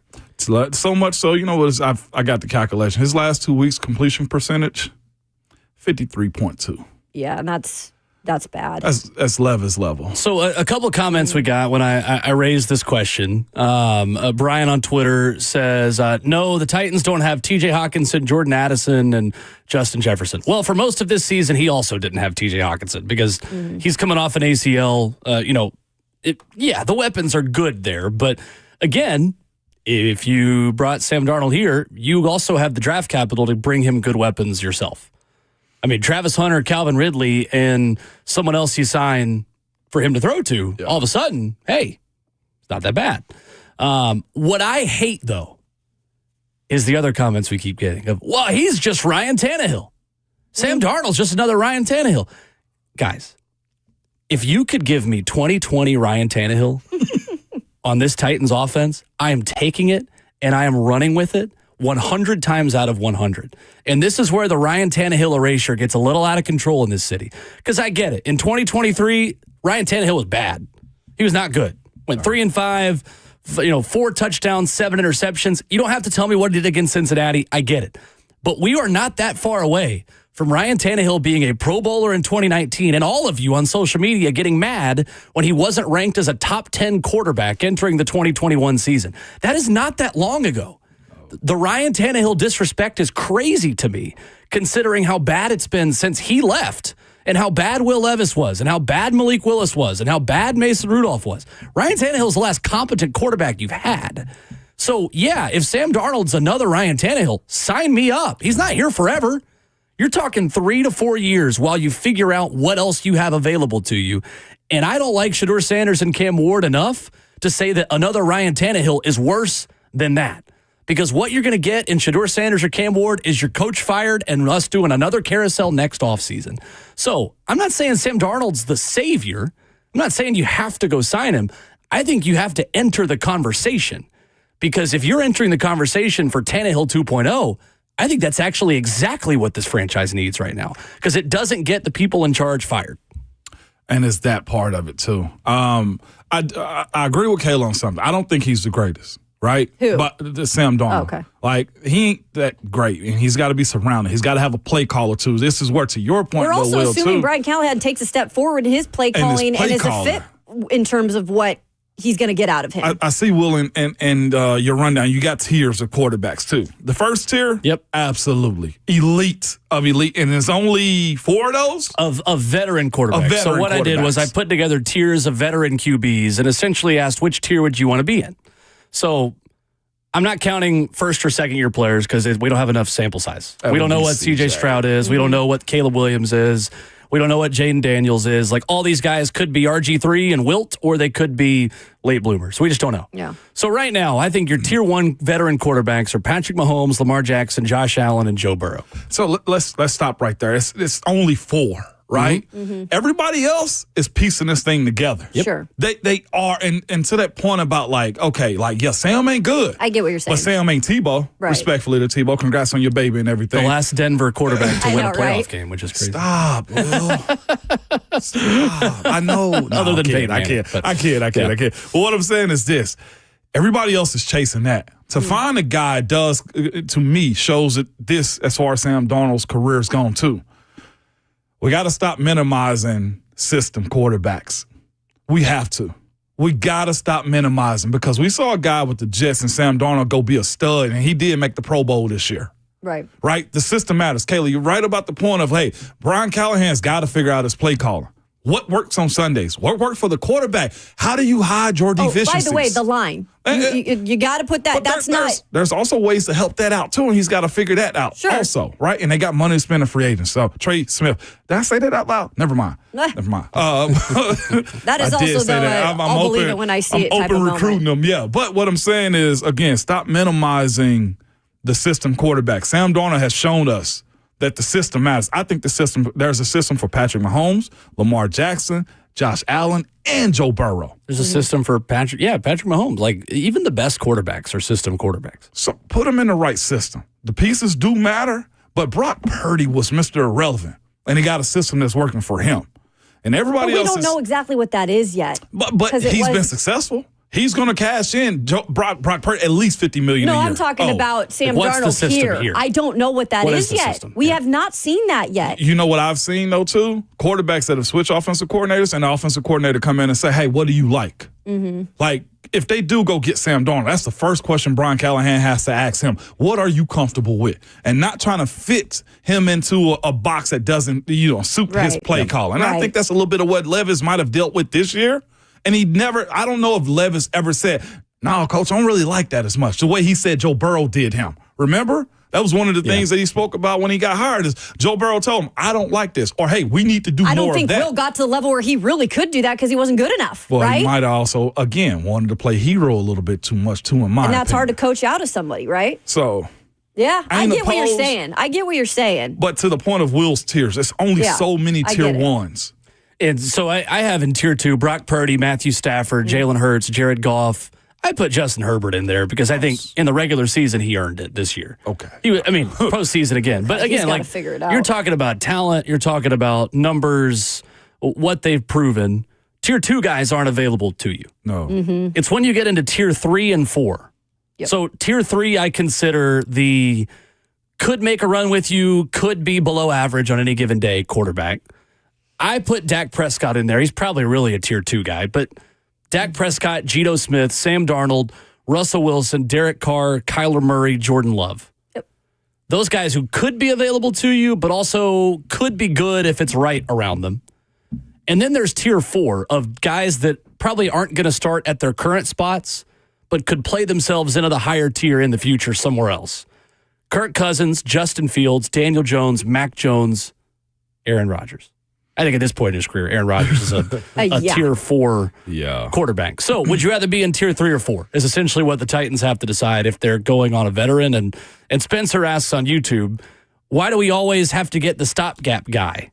Collins, Fitz, Kerry Collins, Ryan Fitzpatrick. Kerry Collins is pretty good here, for the record. I don't think that's your best example. But again, I understand the point. It says, I'm just ready to have a constant guy. Yeah. Well, look at who you have the opportunity to draft.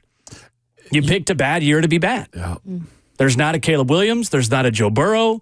There's not these two quarterbacks you have to pick from, and Shedeur Sanders and Cam Ward, likely would have been quarterbacks 5 and 6 off the board if they were 1 year older. But we've also had those type of quarterbacks where we didn't talk about them and we didn't think they were the next big thing, and those quarterbacks have been able to be a starting franchise quarterback. So I'm not out yet on it just because the draft grades right now are what they are. Because I've also talked to a lot of people that really like Cam Ward and Shedeur Sanders and think they can be the guys. Now, maybe not right out of the gate. And I think it'd be smart for any franchise, like you said, to bring in a bridge guy and let them sit for a moment. But I'm still convinced Cam Ward could be that guy. If it boils down to how you view these two quarterbacks, I think the model that you got to ask yourself moving forward, with so much uncertainty with the Titans, can Shedeur or Cam Ward turn the Titans into what the Commanders are with Jaden Daniels? No. I don't think so. I don't know in the first year Jaden. I think both guys are too big of a risk this organization can't afford to take right now. They could be great. I mean, either one of them. But they are both way too big of risks, I think, for this organization. My last take before we go into this break is this, though, too, is most times in the league, I had somebody ask me about Kenny Pickett yesterday. And I was like, most times in this league, year one tells you about the future of what that guy is going to be. Sure. Kenny Pickett wasn't that good in year one, right? We're watching right now Bryce Young maybe turn it around. He showed signs. Caleb's not that great. Caleb Williams not that great in year one. It's hard to get that stench off you if you don't jump into this league like really good. It's probably unfair, but it is that year one totally matters. Mm-hmm. And it's so unfair. And it's harder to sit that guy on the bench when he's the number one overall pick. Because the second you bring in Justin Fields to go with Cam Ward, let's say, for example, the second Justin Fields has a bad game, section 320. We're putting Cam. We want to see Cam. And then your starter has no chance to be successful. It's a route. 615-737-1045. Are you interested in Sam Darnold in Nashville? Yes or no? 615-737-1045. Plus a number I could not believe from a betting perspective on one AFC playoff game. that will surprise you coming up next. With 54 miles of high-capacity transit corridors and 86 miles of new sidewalks, this plan enhances Nashville's connectivity, making it easier for everyone to get where they need to go. This isn't just about transportation. It's about economic empowerment. For business leaders, reliable transit means a more productive workforce. Shorter commutes boost productivity and job satisfaction, helping businesses attract and retain top talent. Improved transit also drives sales and supports local economies by making it easier for customers to reach businesses. The benefits extend to the entire community, connecting people to essential services, education, and recreation. This creates a more inclusive city where everyone can access the resources they need to thrive. Supporting the Choose How You Move transit referendum is an investment in our future. This is about creating a city where businesses can flourish, residents can thrive, and the community enjoys a higher quality of life. Join me in backing this transformative opportunity. Let's build a Nashville where everyone has the opportunity to succeed and to prosper. Visit the link in the caption to learn more about the referendum, how it will support our community, and how you can get involved. Thank you.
RKW 1045, The Zone, 615-737-1045.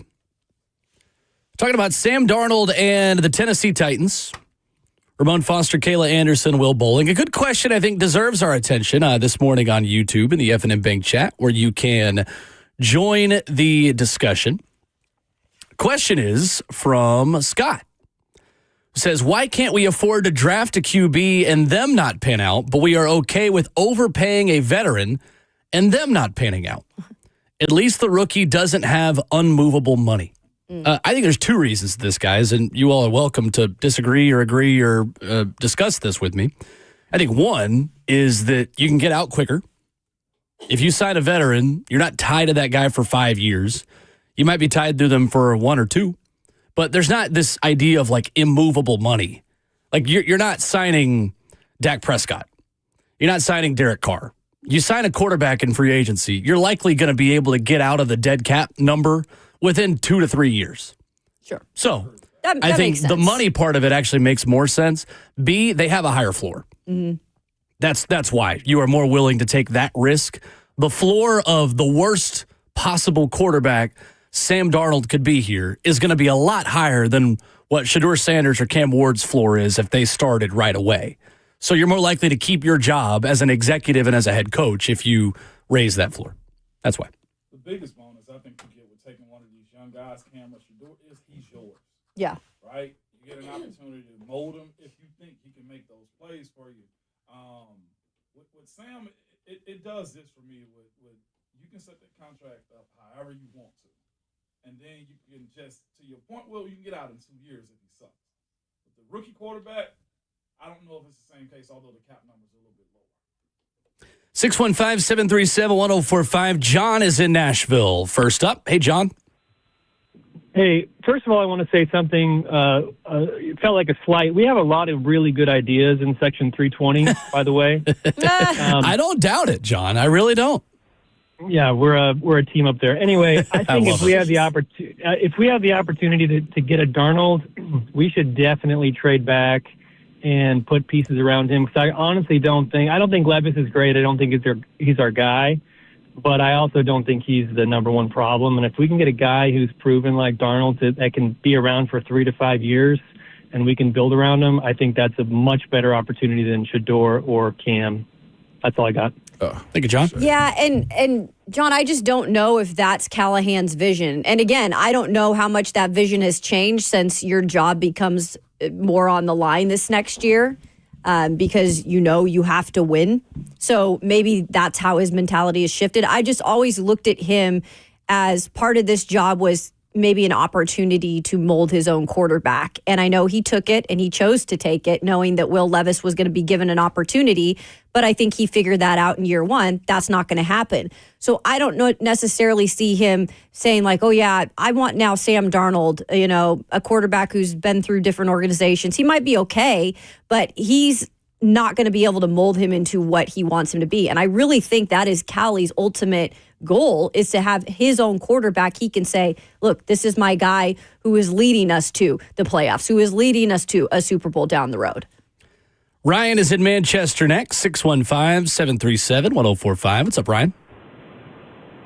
Yeah, I think I was listening to this conversation. I think on the last call, I changed a little bit that, with the instability in the organization, I almost feel like it's going to rush things, and Callahan's going to want to get his guy to mold. But I think you got to take into account, if you get a Sam Darnold and you're able to draft an Abdul Carter, pair him with Simmons, Sweat, maybe Landry, maybe not. I mean, you have an opportunity to set up a defense that's a franchise-defining defense by taking a waiver on Darnold for a few years. You got to take that into account too, but I also think Callahan's going to want to get his guy because the clock's ticking for him. Yep. Thank you, Ryan. And I think that the other interesting part of this too is the timing of when you could make a move. Here's what I really don't want to happen. I don't want the Titans to sign Sam Darnold and then trade the number 1 overall pick. If you're going to trade the number 1 overall pick, you better do it while teams still think you could take a quarterback. Because if you sign a QB, the price for the number 1 overall pick drops instantly. Yeah. Snap of a finger if you're in the Darnold camp. Now, again, if you go get Mac Jones, like if you go get a clear backup 1 to 2 year bridge quarterback, that's a different discussion, right? Mm-hmm. Like teams know, okay, they're not bringing that guy in to be the guy. If you bring Sam Darnold in, you're hoping that he's your quarterback for the next 5 years, at least. One thing we do know, too, is they want and need more picks. Like getting a bridge helps elevate, I think, the floor of the team more than anything, because what we speak about often, it's not many times you get an opportunity to have this quality of other ex-players like an Abdul Carter or a wide receiver, or there's other than the quarterbacks, there's a lot of good talent. There's a good bit of talent in this draft early. They need a good bit of it. When I look at other rebuilds around the league, they all got started by a big trade, many of them. And I look at Detroit and Houston as the best two examples of that. They started being competent when they made a major shift away from one huge asset and got a lot of value for it. And the last time the Titans were relevant, it all started because they traded away the number 1 overall pick that allowed them to get Derrick Henry and Jonnu Smith and Jack Conklin and Corey Davis and and again, that has to happen though. That perfect scenario we'd all love because you'd get the most out of it, absolutely, and maybe even a quarterback in the mix, and that's fine and dandy. But that has to be an actual real scenario, and we just don't know yet if that's even a possibility. I think it's a possibility. Yeah, so we know that. I just think for me, I just want to have all bases covered in the quarterback spot, and right now, I don't think any idea is really just the one idea I'm like fascinated with. So I do think you just get as many guys as you can. You go draft the number 1 guy overall as a quarterback, whoever you like the best. You go get your bridge guy in free agency and you keep Levis. That's how I look at it. If I'm Callahan, I want to keep all my bases covered because I'm coaching for my life. 615-737-1045. Coming up, the Titans are talking to a member of the Chiefs organization. Again today, an assistant GM, Mike Bergonzi. Is it a red flag bringing in someone who has benefited from Patrick Mahomes and the Chiefs' way? Or do you care? That's next.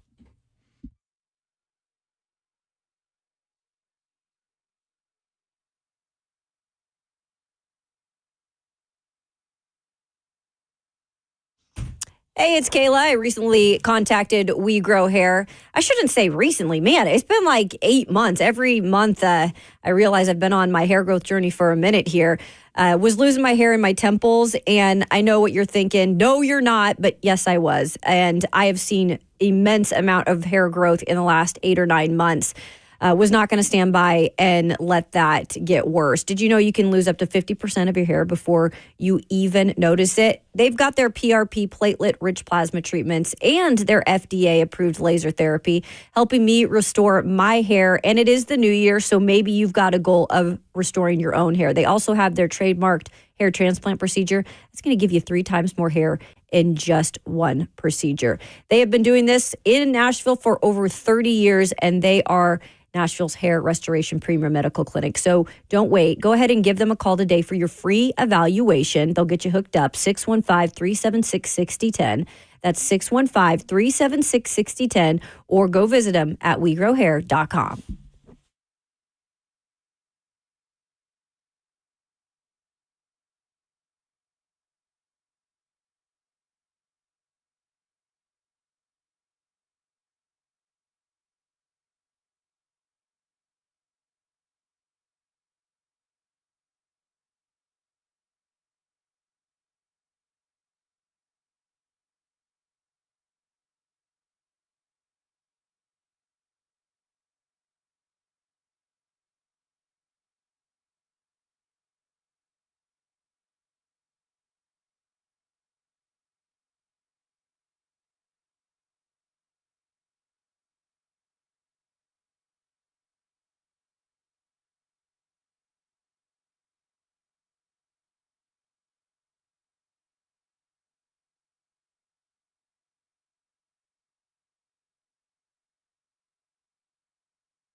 What's going on? 8:01. Good morning from the 104.5 The Zone Studios. I am Robert Walsh. A timeline update from Jonathan Jones of CBS Sports on the Titans general manager search, as they will interview their 6 general manager candidates in person this week, with 2 going each day, Tuesday, Wednesday, and Thursday. So it is possible that the Titans would have a new general manager by the weekend. An update on free agency in the playoffs as Texans waive wide receiver Deontay Johnson, who was on his 4th team of the 2024 season.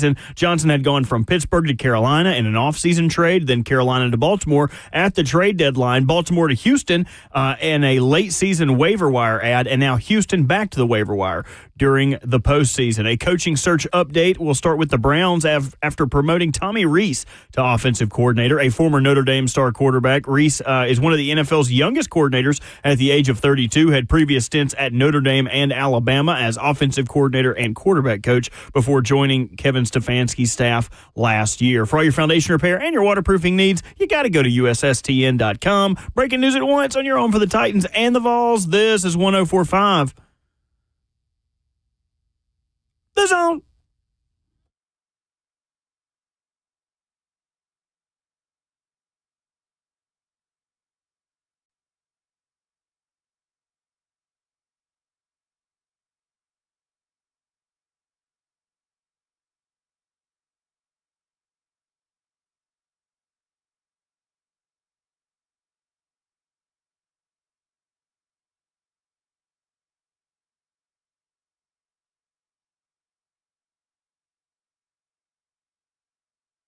Second half of the show in hour number 3 here already. The middle of your week, the middle of your morning. Kicking it off. Hope it's a good one so far. 615-737-1045. Ramon Foster, Kayla Anderson, Will Bowling. We stream the show live on 104.5 The Zone TV and post it on the 104.5 The Zone podcast network immediately at 10 o'clock. Apple Podcasts, Spotify.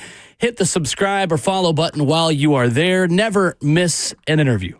Here every single weekday morning on the show. Mike Wilson of the Knox News Sentinel previews Tennessee and Georgia with us coming up in 15 minutes. A top 25 matchup in the Tommy Bowl between the Vols and Dogs tonight. Looking forward to that. It's always good to catch up with a good friend, Mike Wilson. Mike Borgonzi, Chiefs Assistant General Manager, scheduled to be in town today speaking with the Titans, as will Chicago Bears assistant Ian Cunningham. Are you guys at all concerned about bringing someone in from Kansas City, if that is the guy? What can I ask what you mean by that, Will? Because I think it's easy to make the argument, and I'll explain the side of this I'm on in a minute, but it's easy to make the argument, oh, well, they just have Patrick Mahomes. Okay. I got what you're saying. What have they done, right? Yeah, I got what you're saying. I was even reading, I think it was an Athlon Sports piece from a Jets writer talking about the Jets bringing in Mike Borgonzi, saying, no, I don't want this. All they did is just get Mahomes and have a future maybe Hall of Fame GM, future Hall of Fame coach, and a Hall of Fame quarterback. Like, anyone could be successful under that. Do you agree?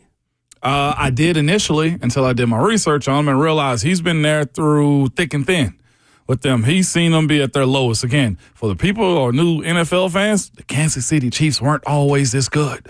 Okay, like they've dealt with a lot of coaches. They've dealt with a few quarterbacks. They've dealt with a bunch of tragedies over there. They've dealt with a guy who tragically had an act on their campus or whatever. So he's seen a good bit of it. What I do know is this: having to navigate Romeo Crennel, just the multitude of coaches that they've had, Todd Haley, like the management side of things. Will, I can understand this, the stability of how you get to where they are right now.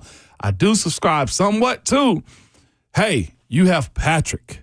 I went through and just looked at the draft class a little bit behind it. Like, they got rid of McCole Hardman. He came back and did some things for them. Nick Allegretti, like, they've moved in and out, but they've also made some risks. Drafting Trey, Creed Humphreys. They can't right now figure out what they are at right tackle. Defensively, they've shown up well, but when you got the veil of playing with Chris Jones, it plays a different role. What I will say is they found some edge guys. They always have an opportunity to find a linebacker group here and there.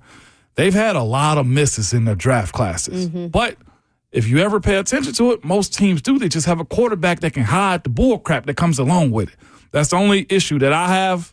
But as long as he's been in the position he is, he understands, in my opinion, how to build it up. That's his bonus to me, is he's seen Kansas City be low and drive him to the top. He has. He's been there for 16 seasons. And you're right, Ramon. He's seen ups and downs, obviously more ups right now. And I think that's easy to look at that as, okay, you're going for a three-peat. You have Patrick Mahomes. A lot has gone right for this organization. And, you know, maybe it's easy to say, hey, look, Patrick Mahomes tied to that. Come on. They don't have that in Tennessee, right?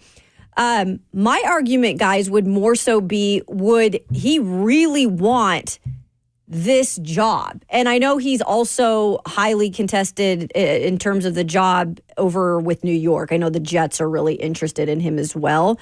The reason why I say that, guys, is because the Chiefs front office has been super stable for a really long time. In fact, I think they lost the last front executive, office executive they lost was Ryan Poles, who is in Chicago. So there's been a lot of continuity there, and they understand how each other work. And I think coming here, he's really got to take a hard look and say, is this really aligned now? Can this be aligned when I come in with all these years of experience where I'm going to have my own opinions? I've seen it work in Kansas City through the good and the bad. Is that going to align with the people that are here? I think almost that's the bigger question with all the experience that he brings, you know, and he's used to this stable front office. Is that what he sees in Tennessee moving forward? It is very hard to maintain a championship level defense while you're paying a quarterback a large sum of money. Just ask Cincinnati. You can ask teams all around the league how hard it is to maintain a championship level team from front to back while you've got a big quarterback salary. The Chiefs have done it. So the idea out there that the Chiefs are only successful and anyone in that organization is only successful because they drafted Patrick Mahomes, I think is a very lazy narrative. I think it does not tell even 10% of the truth. I actually think it's a feather in Mike Borgonzi's cap that they have been able to keep the band together on defense and continue drafting studs on day 2 and 3 of the NFL draft for cheap to win them a championship. Because last season, I know they had Patrick Mahomes, and at the end of the day, like the clutch factor, the winning DNA, the championship mindset of Mahomes, that matters. It means something. I get it. But at the same time, like Patrick Mahomes didn't win them their last Super Bowl. Their defense won them their last Super Bowl. But you also can't have that conversation without mentioning Patrick, though, too.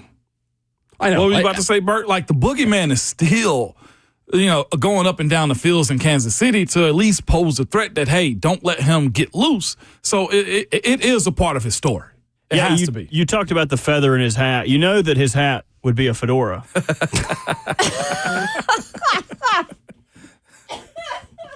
We know who Robert Walsh wants to be the GM. So badly. Yeah, it would make for great content. Either that or John Spytek. One of the two. I could come up with great lies about both of them. Yeah. At this point, I would be shocked if John Spytek is not the next Raiders GM. Yeah. Because he played with Tom Brady at Michigan. Now that Tom is reportedly like very big in that decision-making process, that seems to be a foregone conclusion. Sure. And you know where Tom played at with the Patriots. He likes cheating. John Spytek and the Spytek fortune. He would be able to help them cheat better than anybody else. That's what people are saying. I'm telling you, he is the one that actually, and I was talking to Buck about this 2 nights ago. He actually, his family invented these drones, microphones that look like everything. Lamps, light bulbs, cameras, anything. He has a microphone. So I'm sure that when he's named the new general manager, they will be able to cheat better than anybody. And the other thing with Borgonzi is this, too. He's worked under a guy for years now. He's assistant GM. Yeah. It is essentially, in my opinion, what he'll end up being here also. Understands the role. Like, you're right, Will. He has hit on, like, young defensive guys. Trent like McDuffie, Nick Bolton. George Karlaftis. Like, there's a lot of guys. And then also finding Isaiah Pacheco in the 6th or 7th round, whenever that was. L'Jarius Sneed. L'Jarius Sneed is another 5th, 6th round guy, too.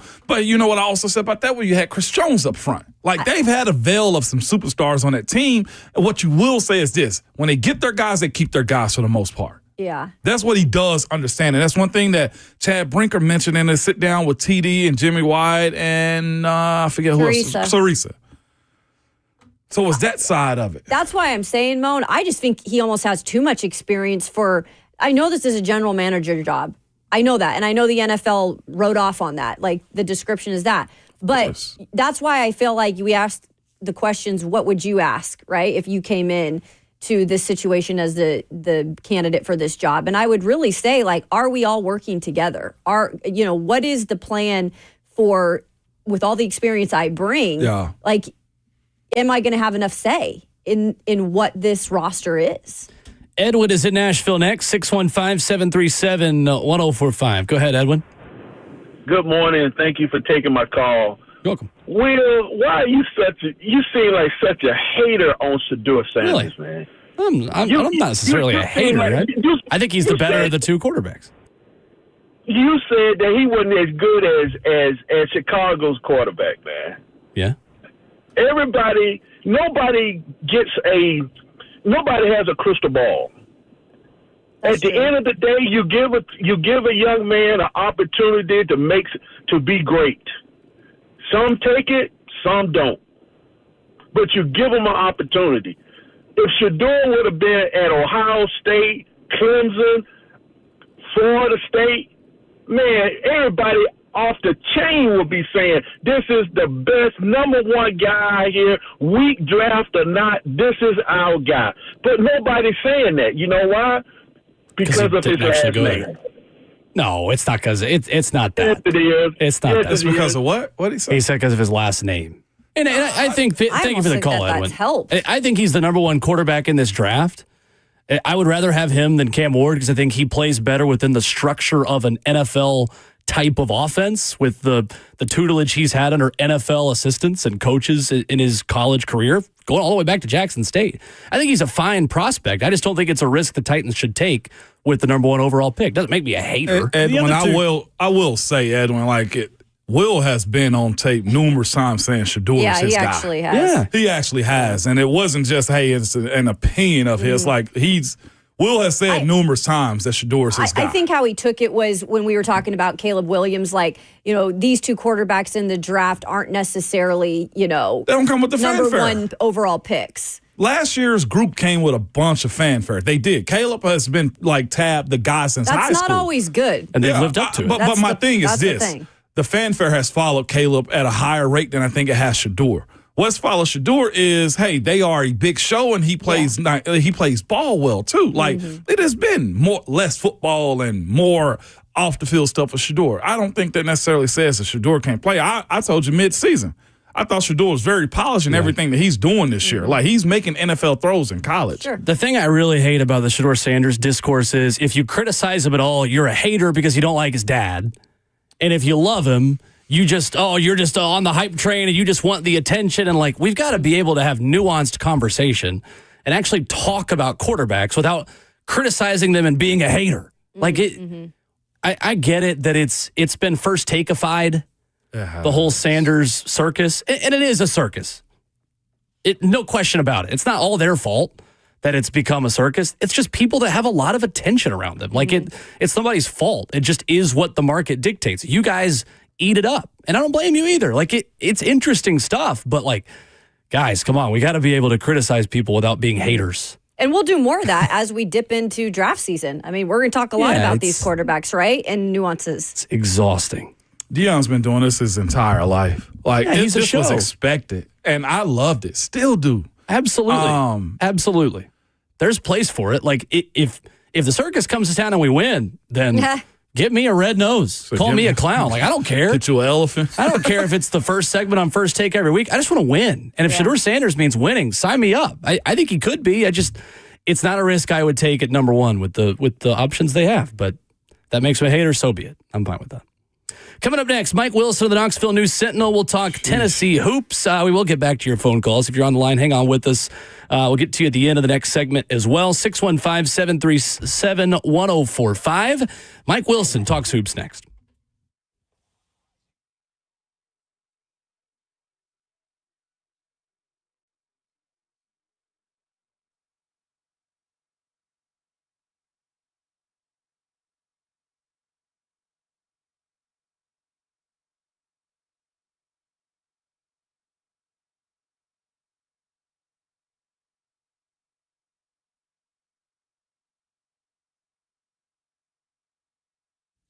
If you're living in Nashville, you probably realize it's an awesome city to be in, but you also realize you have such a good amount of options. And sometimes those options can be overwhelming, especially when it comes to finding a local real estate agent that you can truly trust. That's why you definitely need to check out my friend Bernie Gallerani. So Bernie Gallerani, he has years of experience and along with that, a proven track record. So he's not going to let you down when it comes for buying or selling your home. In fact, Bernie Gallerani, he's going to guarantee to sell your home in 30 days or less, or he's just going to simply buy it from you. If you're overwhelmed with the process like Kayla, don't worry, they'll get you on the right track. She was moving all the way from California, connected with Bernie Gallerani Real Estate, and couldn't be happier with the experience.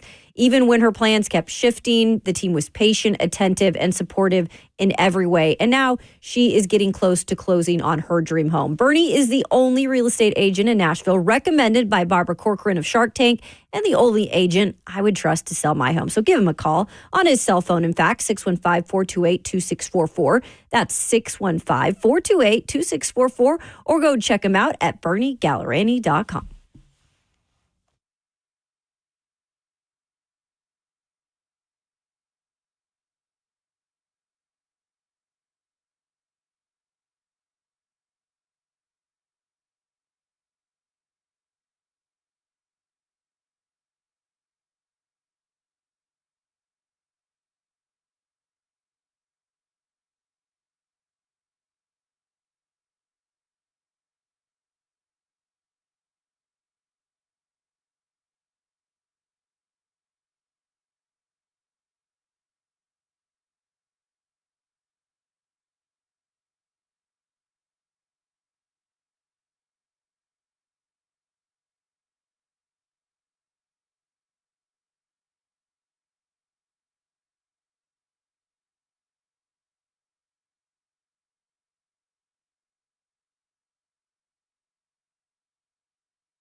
Talking Vols this morning as we shift gears from NFL to college hoops. On Ramon, Kayla, and Will. Ramon Foster, Kayla Anderson, Will Bowling, joined by a very good friend of the program, Mike Wilson of the Knoxville News Sentinel, who joins us now. A top 25 matchup tonight in Thompson Bowling Arena at Food City Center between Tennessee and Georgia. Good morning, Mike. How are you?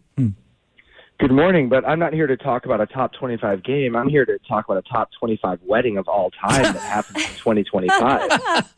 Talk about it. There we go. Who would that be between, Mike? That would be between a Mr. William Bowling and a Miss Peyton Kennedy. That's right. Yes. Do you know something I don't that is happening in 2025?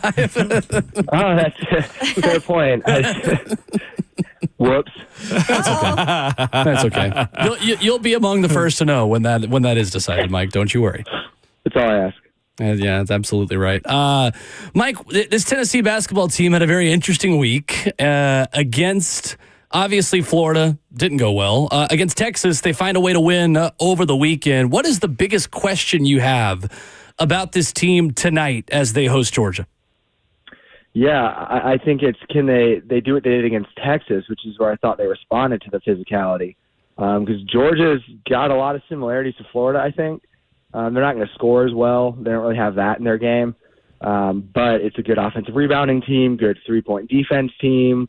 They beat you up. It's a classic kind of Mike White team that was at Florida when they were cooking there.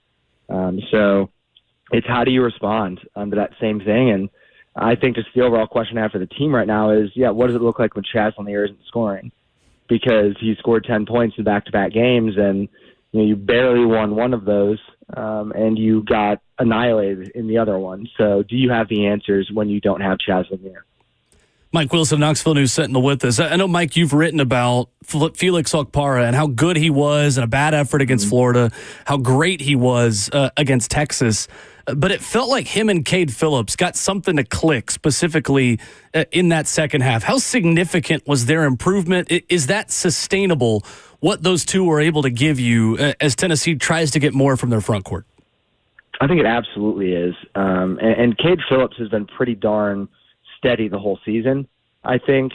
My expectation for him before the year was, can he fill Tobe Awaka's numbers? Is that what he can come in and give you? He's doing that without fouling, which is a really cool bonus because you couldn't keep Tobe Awaka on the court because he fouled so much, whereas Cade is not that foul prone. Getting what you're getting from Felix changes things a little bit more.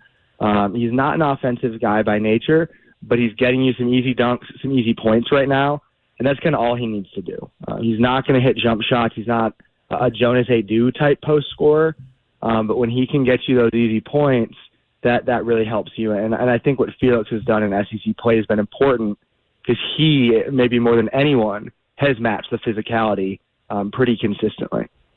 Mike Wilson with us this morning, Knox News Sentinel. Mike, by the way, big Cade Phillips guy, okay? I love me some Cade Phillips, okay? But besides him, man, there's another guy that plays a strong role on this Tennessee Vols team, man, and it's Jemai Meshack. Coach Barnes is asking him to be more in on the offensive side of things, man. Why is that the case for a guy that's known for defense only? Jemai's in an interesting spot right now. I think all the SEC teams have guarded him the same way so far this season, which is they're not guarding him. They're dropping that defender, 5-6 feet away from him when he's at the 3-point line and just asking him to shoot. And Jemai found a good way to get to the rim and score a little bit against Texas, and that was good. But that changes floor spacing. That changes the way things work. So what Jemai Meshack chooses to do in those moments is going to dictate what Tennessee's able to do offensively because teams just are not respecting his offensive game right now. So Tennessee wants him to be aggressive, get to the rim, score the ways that he knows how and is good at. But other teams aren't really making that a possibility right now with how they're trying to guard him. So it's an interesting little split there of teams aren't respecting him, so what are you going to do with it? Yeah, no doubt about it. Talking Vols basketball with Mike Wilson this morning. Mike, when you brought up something with Will a second ago as far as like Chaz Lanier not, scoring the way you need him to, and I watched the game last night because I'm always thinking about March Madness right now. Can the Vols get him one for Coach Barnes? Is this. Duke was shooting lights out last night, and the Vols have been a little bit back and forth on how they, score at will. Like, what is the plan for this Vols team to be able to win those tight games when it comes down to tournament? Yeah, I think this team has to be able to win in all the ways, and I think you're still going to hang your hat on what you always have with these Rick Barnes teams, which is the defense, the toughness, the rebounding. I don't think you're going to see this team fall into the 2022-23 group, which was just rock fight every single night, because this team definitely can score. I don't know quite where it stacks up compared to last year in terms of scoring efficiency and numbers, but this team can score. They're going to score, and Chaz Lanier is going to score. The past two games I don't think are going to be the norm, but Tennessee is going to have to prove it can find ways to win with other guys scoring, like Darlington Dubar doing what he did at Texas, Jordan Gainey being maybe one of the best six men out there. Like those guys are going to have to be the guys that win you games sometimes, because there are going to be nights where teams find ways to really affect Chaz Lanier. And now I thought he had great looks at Florida. I thought they were the shots that go in usually and just didn't. I thought Texas did a better job, but Texas did a good job last year in the tournament on Dalton too, if memory serves. So, you're going to have to find ways to win a lot of different games, and Tennessee's got the ways to do that. And right now it's got to include the games where Chaz Lanier doesn't score you 29 points. Mike Wilson, our good friend of the Knoxville News Sentinel, joined us this morning on RKW. Going back to that Florida game, Mike, and I understand they were obviously able to bounce back and get the win against Texas, but is it good to have something like that in terms of a so-called blowout so early in the season to kind of see like what we're at our lowest point in a way? Well, if you ask Rick Barnes, it was the best thing in the world. His comment was the first thing he walked in the locker room and said to these guys was, "This is going to be good for us." A lot of lessons that can be learned. And that is what a loss like that is. They had one a couple years ago when they were number 2 in the country and went down to Florida and basically did the same exact thing. So you can take a lot from that. You can take a lot from the way that Florida beat you up rebounding, the way that you were out-toughed. And you can take lessons from those things and apply them. So losses can help. I don't think you ever want to lose by 30 on the road necessarily. But you can take lessons from those moments, and I think that's exactly what Rick Barnes' mindset was. So I think when people think of Georgia, you look at the SEC, the play's been obviously upped and upped each year. But Georgia, it's not the first maybe name you think about, but under Mike White, he's doing a really good job with this program. Mm-hmm. They have launched themselves into the top 25 poll. What can you expect out of this Dogs team tonight, Mike? Yeah, Tennessee saw one of the best freshmen in the conference at Texas and Trey Johnson. They're going to see another one in Georgia's Asa Newell. That's a top 10-ish recruit, 6'11" forward that's playing really well for Georgia. So Mike White's also getting some recruits in there. Because, when you think of Georgia, like the last few years, it's like, oh, yeah, they had that Anthony Edwards season. That was really cool. He was good. But, there hasn't been a lot else that you really think of. I think Mike White has a roster that works for him right now. Again, kind of mentioned earlier, the physicality, the toughness, what they're going to give you in terms of making your life hard. They're doing those things. Obviously coming in after beating Kentucky and Oklahoma, both of whom were ranked at the time.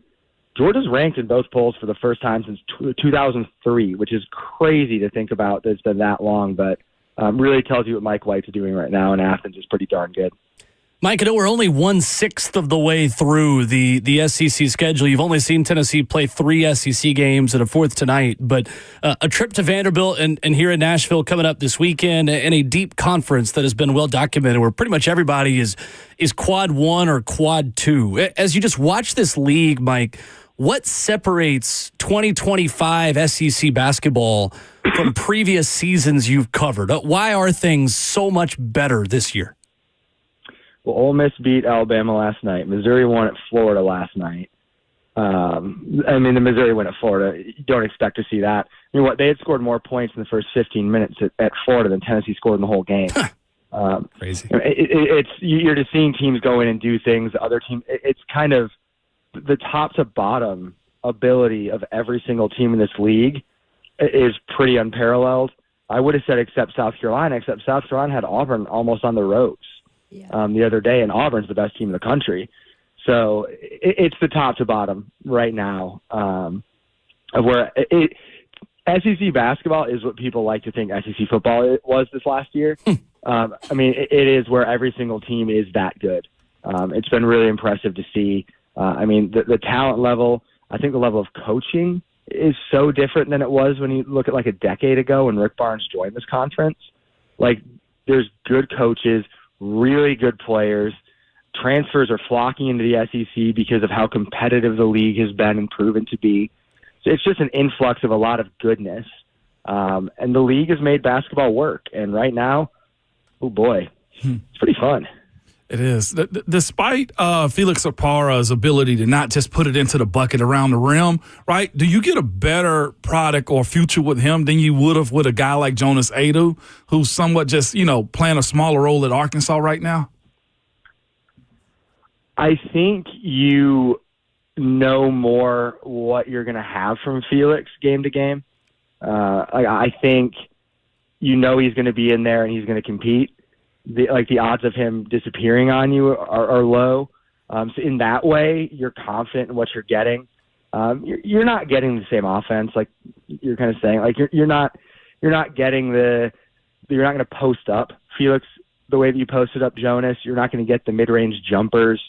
You're going to get some free throws and dunks and some second chance points, and that's all you're asking out of him. So, I mean, yeah, I think the most important thing is knowing what you're going to get out of a player game in and game out, and right now you do know that with Felix Okpara, and I don't know that that's something that you could always say about Jonas Adu. His ability to rim protect in that Texas game was huge, man. It was so big. It almost takes me back to Kyle Alexander, Mike, a little bit at the beginning of the Barnes days. He's better than that. Yeah. Yeah, I mean, he's got some Eve Pons ability, but actually being a post player. Right. I mean, just some freaky blocks.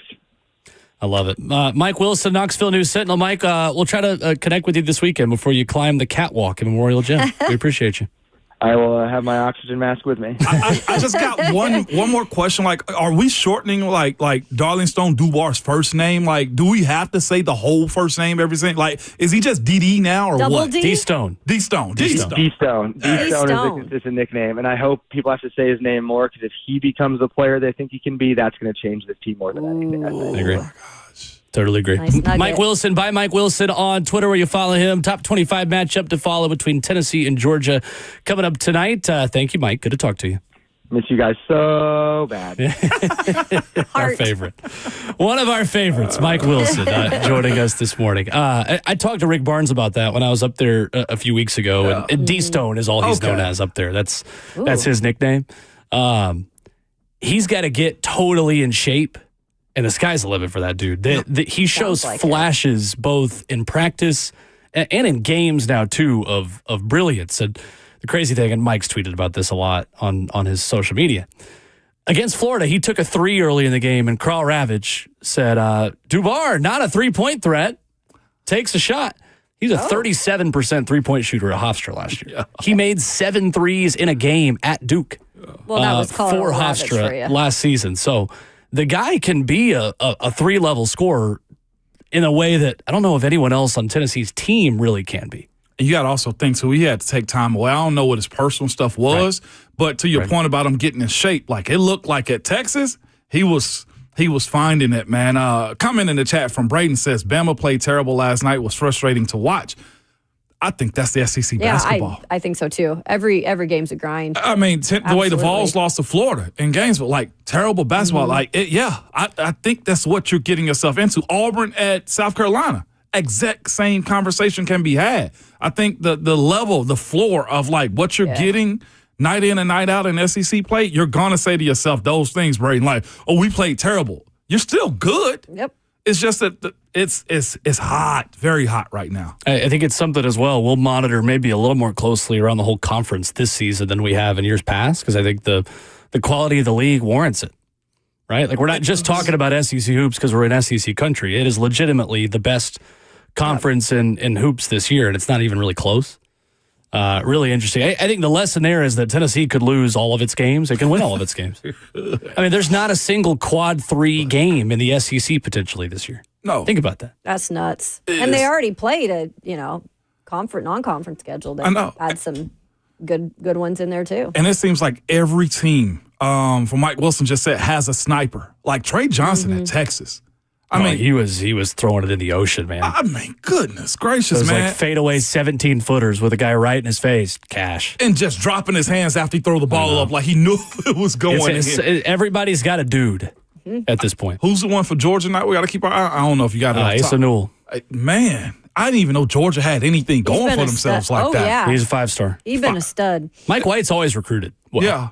But what's crazy, though, is, Georgia, look how much talent is coming out of the state. How in the heck have they not been able to keep it regardless? And it's Georgia, it's football school. Exactly. Because they care about the other one.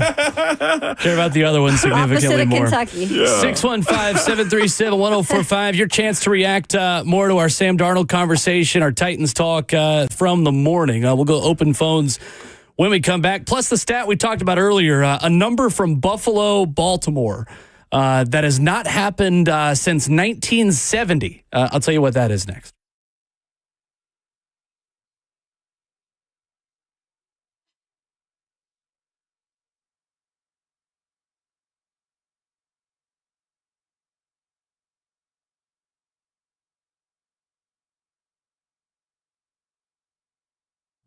It's Ramon Foster for Hiller Plumbing, Heating, Cooling, and Electrical. Man, listen to me. They've been in business here since 1990, and they are a family-owned and operated company. You love those things. Plus, they're local like that, too. You see the trucks all around in town, so they're not small. No, they're a big-time company that's been here for a while. Jimmy Hiller was recently named, listen to me, one of the most admired CEOs. Yes, it's because of the way he truly cares for his team and the clients. Hiller will take care of their customers on every job, every single time. They stand by the work. So much so, their guarantee is one of the best. 100% satisfaction of happy you'll be or the service is free. If a customer isn't pleased with their work performed, they will make it right. I promise you. They have professional, experienced, trustworthy technicians that come to your home and leave it better and cleaner than what you found it and when you let them in. Hiller also offers a true transparency pricing, which means they will not just shock you whenever you get your bill and say, hey, we forgot about this. No, they're going to let you know up front. There's no hidden fees, no added costs, no surprises when you get your bill. You can learn more at happyhiller.com.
RKW 104.5 The Zone, wrapping up hour number 3 this Wednesday morning. Rhett Bryan joins us in studio coming up. Talk about some GM candidates and begin just a little bit of draft conversation. Rhett's dived into it. Oh, yeah. He's tuned in. He's ready. Yeah, he locked in. 615-737-1045. Going to get back to your phone calls in a moment. This from ESPN Stats and Info. Bert, you ready? Oh, let's hear it. The Ravens are a 1-point favorite from the time I read this from ESPN Bet. Buffalo has never been an underdog in its previous 18 home playoff games since 1970 when they entered the NFL. Bert, your thoughts? Yeah, since the beginning of the show, my confidence has wavered. Really? If you look on the expected win percentage on ESPN, both teams are at 50% right 50.0. It is right down the middle. Yeah. And it is the expected temperature for the game on Sunday. It continues to drop. It was like 24 degrees at the beginning of the week. Now it is 19. It's expected to be 11, 25% chance of snow, which is exactly what happened the last time these two teams met in the playoffs. A 13-3 game. Justin Tucker missed 3 kicks. Lamar couldn't get the ball to stay in his hands. So I'm hoping it's a different result, but the same kind of game. Who does that suit more? That filled me up saying all that, Bert. So get in, baby. I think it benefits the Ravens more now. I think they're more equipped to be a power running team and not an elusive running team. You talk about whose quarterback does more for their running back. We talk about James Cook having the most touchdowns in the NFL and Bills rushing history. I'm not sure if the second part is true. I'm Ron Burgundy. But I still think that you can't say that Josh Allen does more for James Cook than Lamar does for Derrick Henry after watching the wild card weekend.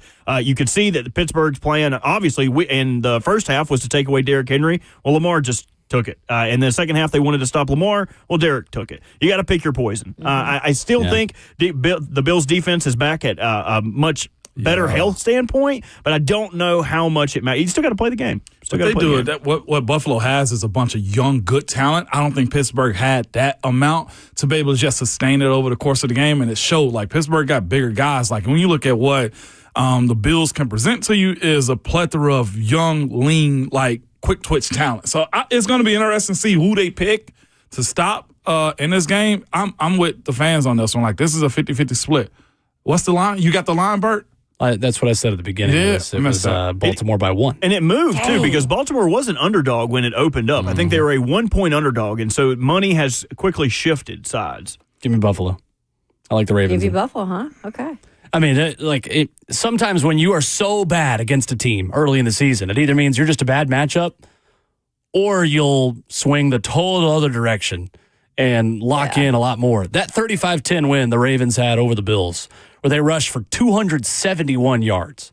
I just don't think the Bills can stop that rush offense. I think it's going to take a Lamar Jackson dud in the playoffs again for Baltimore to lose. I just think they are that loaded. It just kind of stinks for like people who want to continue to see really good football teams in the playoffs, like go further, because this matchup is still a little early. Yeah. And it's like you have two really good teams that you look at the quarterbacks, they're good enough to get it done, but at the same time, they're just facing each other right now. And it's so early on that you're kind of like, well, it is what it is. If you're the franchise, you can't get mad necessarily if it's not a blowout that these two guys didn't compete. Right. Because you're going against each other. It's good on good. I think both these teams are at their peak this late in the season, to me, health-wise. I mean, just all around it. Like, Kayla and I were speaking about it yesterday, like, the Ravens waited 2 years for this moment.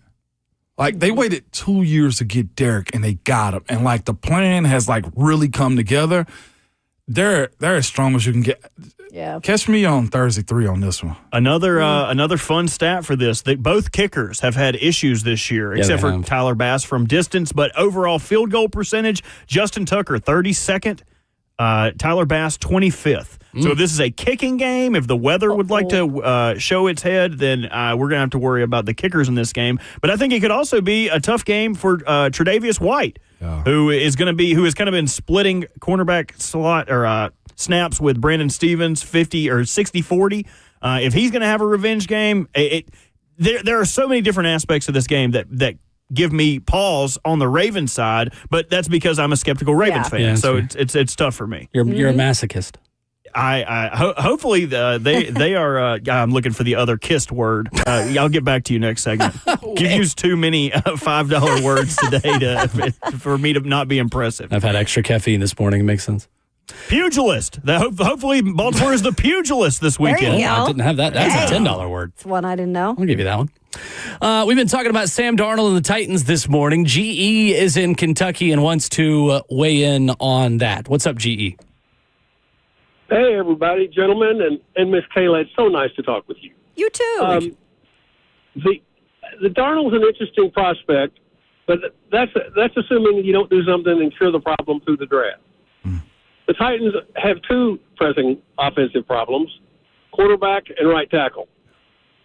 So if Dallas actually names Deion their head coach, why wouldn't the Titans be professing their undying love for Shadeur and try to do a twofer with Dallas?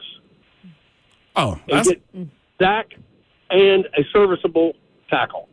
And I'll hang up and listen. Thank you all very much. It's been a really good show tonight. Thank you. Appreciate it. I totally agree. Deion Sanders going to Dallas and paying you all the picks for number one so he can draft his son. That is the dream scenario. I just don't think it's realistic to think that Deion Sanders is going to go to Dallas. I think he saw an opportunity to get leverage, and that's exactly what he's doing, to get a bigger bag from Colorado. And that's what I would do too. No shame in that at all. That's what college coaches do. Was even more fascinating too. He's going about his day to day in a sense too. He's establishing rules with his group. I'm not sure if you've seen that on social media. Yeah, like he's checking every box to show he's in bed with Colorado still. It's just that there's also been reports from Schefter and everybody else that there's ongoing talks about it. Like it is a dicey situation. It just puts handcuffs to me on what the Dallas Cowboys can do, and they lose all leverage if you're involving yourself with Shadeur, and he has to because he's done it everywhere else, from, chartering a high school to going to Jackson State to going to Colorado. It's appealing. Maybe not this year, but we'll see. Because again, there's history of a coach that goes drafting a quarterback, and then they end up getting fired whenever they lose a GM the previous year. And it's just moving for a second-year coach. Like if you're gonna start Shadeur, like I'm sure Deion would love to do, just moving all that money that Dak comes with, that's the biggie too. Like you're just gonna, what'd you say the hit on $100 million? Yeah, I mean that's it's just insane. not gonna happen.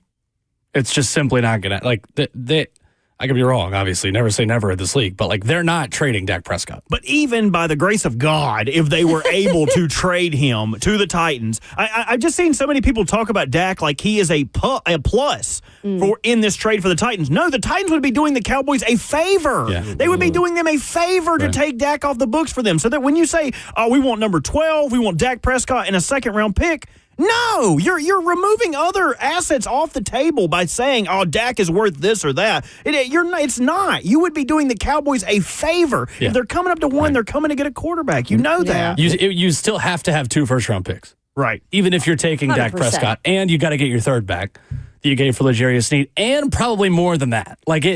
There's this idea out there. I saw FanDuel tweeted out, what was it? That the Titans would get Dak and would give up the number 1 overall pick and more capital. And the only thing the Titans would get would be Dak Prescott. No. It was one of those who says no? Yeah, the Titans. Jaguars fans would say no for the Titans. It's that bad. That was trending. Yep. And think about this too. 1 to 12 as far as picks. That's a difference maker. Sorry, not a difference maker. That's a difference. That's a skid. The furthest I think they should go is Vegas or Patriots, and Patriots don't need a quarterback. We talked about the value chart, how big of a drop that would be yesterday. 3,000 points of value for the first overall pick, and then I think it was 1,400, 1,200 for the 12th overall pick. So a massive drop in value. Emmett says to me, "You're nuts if you think Deion doesn't want to coach his sons in the NFL." I'm not disputing that. Takes 2 to tango, man. Jerry Jones has got to want him to also coach his sons, and I don't think they're going to be able to find an agreement between the two of them. Of course, he'd love to coach his sons in the NFL, but that doesn't mean you just automatically get to. That's a big risk for Dallas to take that I don't think Jerry Jones is going to be willing to take. But I think it would maybe work. I think he already got his guy. I think Deion's leverage for him too, as far as negotiating on who's going to be Kellen Moore's, competition. Mm-hmm. I think he's got his guy already. Yep.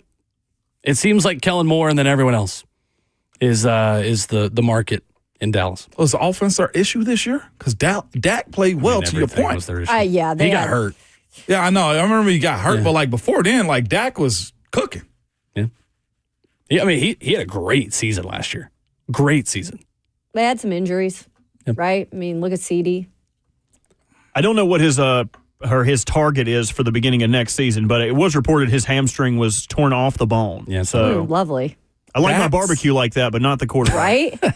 I love my barbecue like that. Coming up, Rhett, Bryan at Titans Radio. We will dive into a draft, into Senior Bowl, into GM candidates. We'll hit it all with the executive producer of Titans Radio coming up.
9:02. What's going on, you bunch of hooligans? Good morning. From the 104.5 The Zone Studios, I am Robert Walsh. A timeline update for the Titans general manager search from Jonathan Jones of CBS Sports says they will interview their 6 general manager candidates this week, with 2 going on each day in person, Tuesday, Wednesday, and Thursday. So it is possible the Titans would have a new general manager by the weekend. Free agency update for the playoffs. Texans waiving wide receiver Deontay Johnson, who is on his 4th team in the 2024 season. Johnson had gone from Pittsburgh to Carolina in an offseason trade involving Dante Jackson, then from Carolina to Baltimore at the trade deadline, Baltimore to Houston after a late waiver wire ad, and now from Houston back to the waiver wire during the postseason. A coaching search update for the Browns as they are promoting Tommy Rees to offensive coordinator, someone who was thought of as highly thought of around the league. They could potentially fill a number of offensive coordinator positions. A former Notre Dame star quarterback, Rees was one of the NFL's youngest coordinators at the age of 32,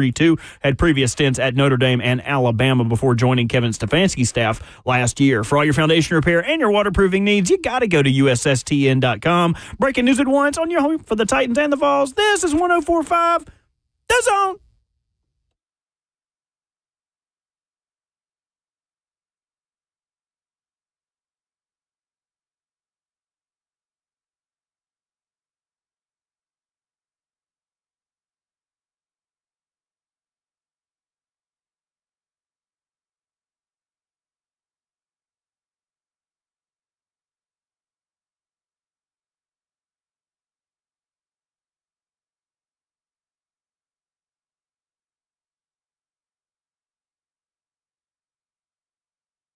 Fourth quarter of the show here already on a Wednesday morning. RKW, Ramon Foster, Kayla Anderson, Will Bowling, Robert Walsh hits all the buttons. And Rhett Bryan joins us in studio at this time on Wednesday mornings. Rhett's had a cinnamon roll this morning, baby. He's got the sugar. And he broke me. Smoking crack. No, never been accused of that. But hey, my behavior sometimes may bring that up. Appreciate Scooter's Coffee providing the cinnamon rolls and the coffee this morning. The Caramelicious coffee blend is terrific. Well, you know, I was just discussing with Kayla before we came back. The cinnamon rolls, legit. And you know how? How? Cream cheese icing on a cinnamon roll. Mm-hmm. That's top shelf stuff right there. Critical. Yes, it is. It's very critical. They get it. So special thanks to our good friends at Scooter's Coffee dropping by sustenance for us this morning. Okay, that was stupid. Sorry. Rhett, today is an important day in the NFL draft process, and there is one player who is the subject of a lot of attention today. So today, the deadline to declare for the NFL draft, unless you are a player on Notre Dame or Ohio State. Mm-hmm. Ohio State just beat a player who is yet to make an announcement, and that is Texas quarterback Quinn Ewers.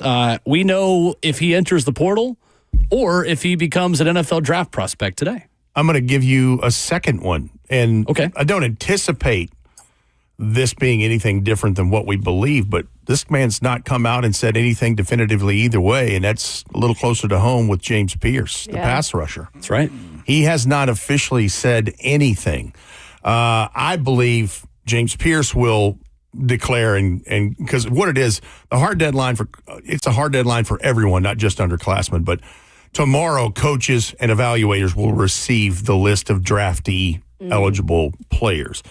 Quinn Ewers, everything I see, is him hitting the transfer portal. I mean, he could do what Carson Beck. Carson Beck says he's going to go. Then he's, nope, hit the transfer portal, going to Miami. Yeah, which is best for him right now, I think. Sure. With the whole deal with the elbow, I mean, basically having Tommy John surgery like a baseball player. Yep. And you don't want to go into a draft situation with so many unknowns, because if you come back, you put together a good book of work in 2025 with the Hurricanes, then you can worry about, okay, medical checks at the combine, look at the elbow, it's good, that kind of deal. But yeah, James Pierce would be the other one, and I had kind of forgotten about that. Jordan Reed of ESPN, who was a great dude, followed him since he was with the Draft Network, years ago. And he pointed that out a while ago, just a few minutes ago. He's like, hey, don't forget about James Pierce. I'm like, you're right. He hasn't really said anything definitively. But yeah, to your point, Will, 100 underclassmen declared 2022, 69 of them in 2023, 58 or 59, 58, I believe, last year. We're at 54 right now. And to your point, Ohio State and Notre Dame players have an extension because they're playing in the Natty on Monday. So the 24th next, what was that, Thursday, I guess? Yep. The 24th is their deadline. Okay. So, and man, there's some underclassmen in this draft. And a bunch of them are going to the Senior Bowl that we'll be at 2 weeks from right now. Nuts. And from what I've seen, Rhett, too, this feels like a uniquely special class of Senior Bowl prospects. So that's not to diminish what Jim Nagy and that crew has built over the years as well. That's saying something. But this even seems to be another level of talent that they've got going down there this year. I look at people in the know, and there are a lot of people touting this as the best Senior Bowl roster. Yeah. Now, that's saying a lot. Yeah. 100%. But Field Yates was one of those. He's like, hey, there's going to be top 50 guys all over the place because of the underclassmen that got invited that accepted their invitation. And he said, you'll see a bunch of first rounders and then obviously some good value stuff throughout. So very excited to see that. I think they had the roster reveal this morning with Bucky Brooks and with Daniel Jeremiah on NFL Network. I believe it's about 120 guys that were invited, if I'm not mistaken. But yeah, there's some names. There are names. They're one of the non-quarterbacks, man. That's an underclassman. I forgot about him, and I shouldn't have because I ain't see him declare anything. But I'm excited about him. LSU tight end Mason Taylor. Oh yeah, son of Jason Taylor. Yeah, yeah, man. Nephew of Zach. What is it? Which one, Zach? You know, the one that played in Miami with him. His brother-in-law. Golly. Also, Joy Taylor. Zach Thomas. Joy Taylor too. Yeah, Zach Thomas. Zach Thomas. Zach Yeah, Thomas. nephew of Zach Thomas. I didn't realize that was in a relation between Joy and Jason. Jason, yeah. What's the relation? Pretty sure they're Brother and brother sister. and sister. Yeah, that's her brother. Yeah. Yeah. What? I'm pretty sure they're brother and sis. Breaking news. Yeah. I knew they were Ramon light-skinned Foster and finds out last name lineage Taylor. and family tree of That's why Jason she's a big, Taylor. She's big LSU, big Miami, whenever I know they was both light But yeah, skinned. Mason Taylor, all indications to your point, though, it should be a fantastic tight end class in this draft, and he will be Penn State there. Oh yeah, Tyler Warren. There's another name that you should be paying attention to. This guy played in the MAC, Bowling return Green. of the MAC. That's correct. Bowling Green's Harold Fannin Jr. Dude is such a stud. He is a catching machine. You know why he's got to be a stud?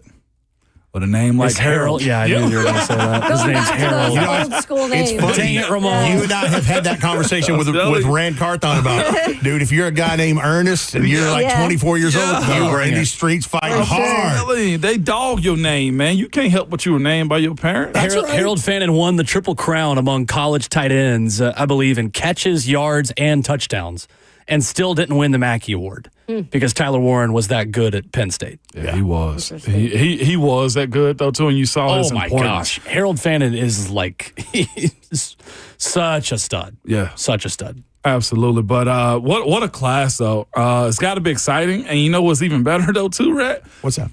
All of them got to come talk to Titans Radio.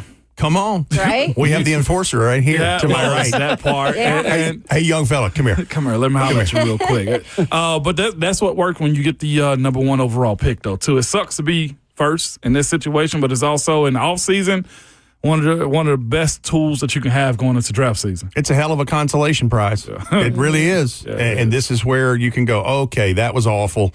We're putting space between that now, and now we can reap the benefits, the dividends of that.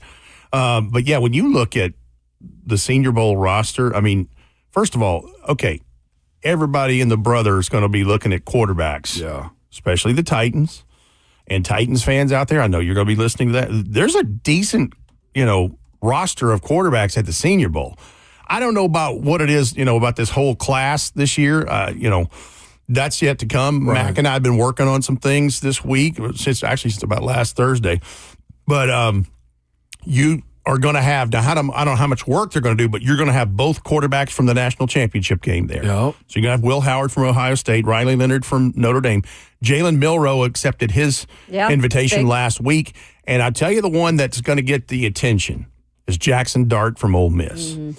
Jackson Dart is one of those that if he has a good week down there, you will start to see him rocket up. I don't mean he's going to be a top 10 pick. I'm not saying that. Right. But he's got a chance to sneak in pretty early on Friday night in rounds 2 and 3. Bo Nix 2.0?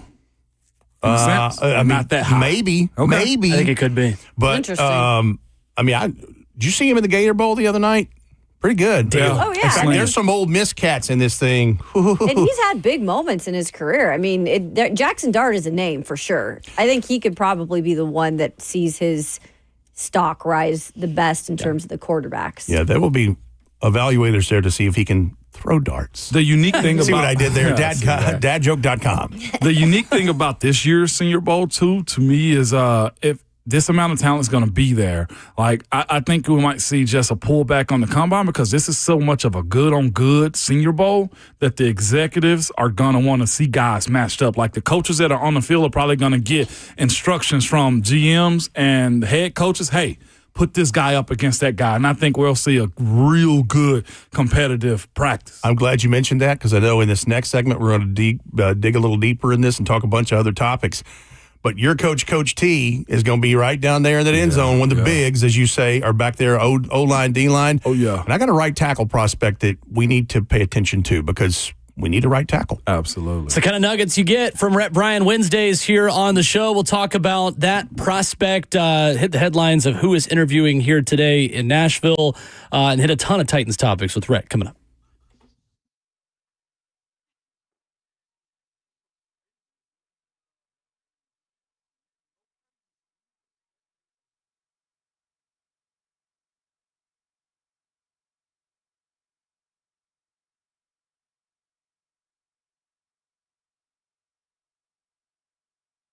Hey, it's Will Bowling. I want to update you with some exciting news from my friends at Brentwood Hearing Center. Their team of doctors of audiology are always committed to providing patients with the most recent hearing device technology, and they can tell you all about the Phonak Sphere, which is dedicated to helping patients hear well in situations when there is a lot of background noise. Think about it. You've been in a lot of crowded rooms over the past month during the holiday season, whether it was with family, at the company party. You're hearing the conversations going on around you, but you're having trouble hearing the conversation that you actually want to participate in right in front of you. Well, there is technology for that, and it is industry-changing hearing aid technology, which also connects directly to your phone and your TV. It's like having surround sound in your head everywhere that you go. It's going to help you find out what sounds you've been missing and be able to hear the person in front of you. When you're at a noisy restaurant, you're sitting at a sporting event where there's a lot going on. 615-377-0420 or visit them online at BrentwoodHearingCenter.com. That's 615-377-0420. Brentwood Hearing Center. Better hearing, better life.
RKW rolls on in hour number 4 this morning on 104.5 The Zone.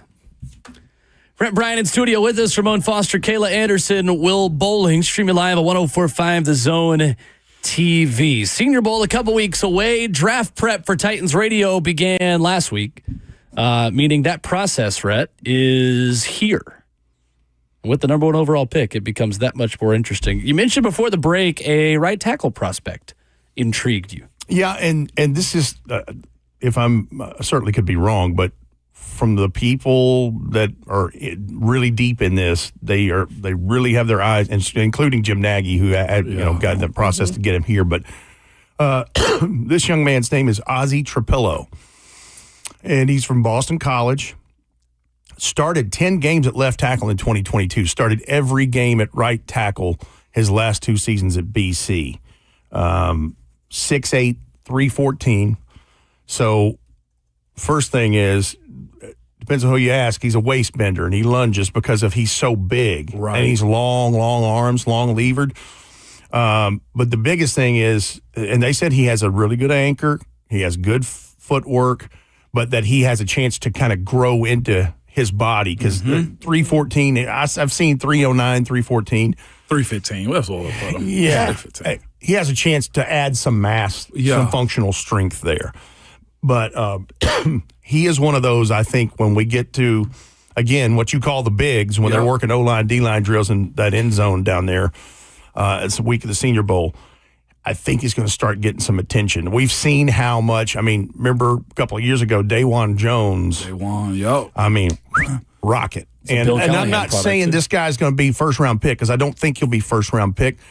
Many people right now have him slotted in day 3. I think he has a chance to sneak into day 2 if he has a good week in Mobile. Interesting. Footwork looks good so far from what I see from him. It doesn't really necessarily opens up his gait when he's kick setting. Hands are good, level. Waist bender, I'd look at a whole tape, but his hands carry well and he moves laterally side to side. Pretty good. Yeah, and that's why I say the waist bender stuff, that's guys that are evaluating. I'm like, hold on a second, because I've seen some things contrary to that opinion. Yeah. I think when we went into last year, clearly it was more so they were probably going to get linemen in the first round. But now it's like you're not going to go get one in the first round. So there was a lot of talent there last year in terms of offensive line. When you look at it this year, what have you heard in terms of some of the other guys that are there? And if you're the Titans, are you really looking to possibly get that right tackle? It would start for me in Mobile. It really would, because they're between the underclassmen they announced and what they already have there.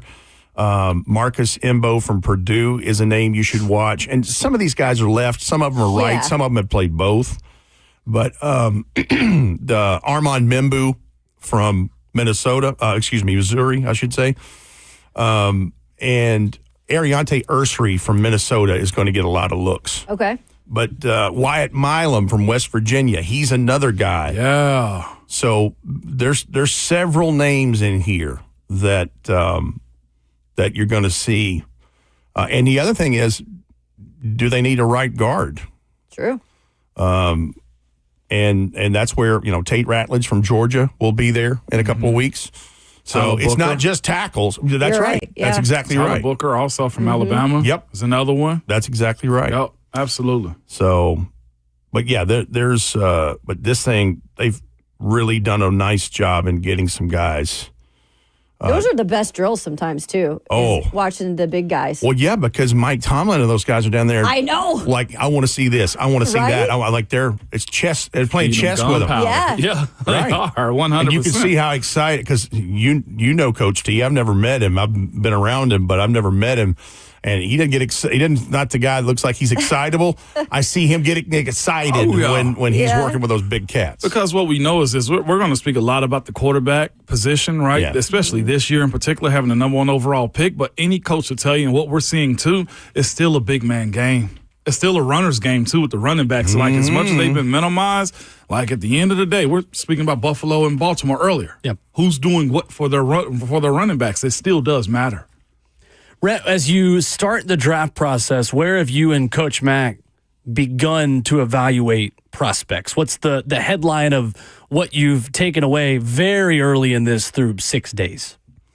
There is a lot of talent in the underclassmen class, even though it's less than 60 right now. It looks to be, as I said earlier, it looks to be a good tight end class. And it's not as we sit here January 15th, it's not as top heavy in offensive tackles as it was a year ago. Sure. But there's some value. There's some stuff at the top, but I think there's more value in a lot of these positions in late day through to day 2, and certainly day 3, rounds 4 through 7, because we've finally gotten through that window where these guys have 8 years of eligibility because of the COVID, Right. Sure. Because of the pandemic. So that's going to be a byproduct of that. But I'm looking at some of these other positions that we're going to see. And there's there's some local ties too. Jake Brenningstool from Clemson, that Ravenwood product, yeah. That's right. That he will be there with the tight ends. Safety Andrew Makuba from Texas. Oh my gosh.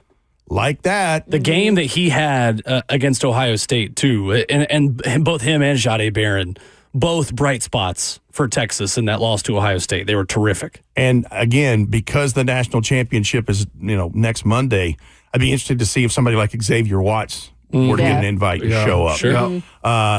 Cornerback from Louisville, Quincy Riley. That's a name you should think about because, we started talking about Jarvis Brownlee this time a year ago for sure.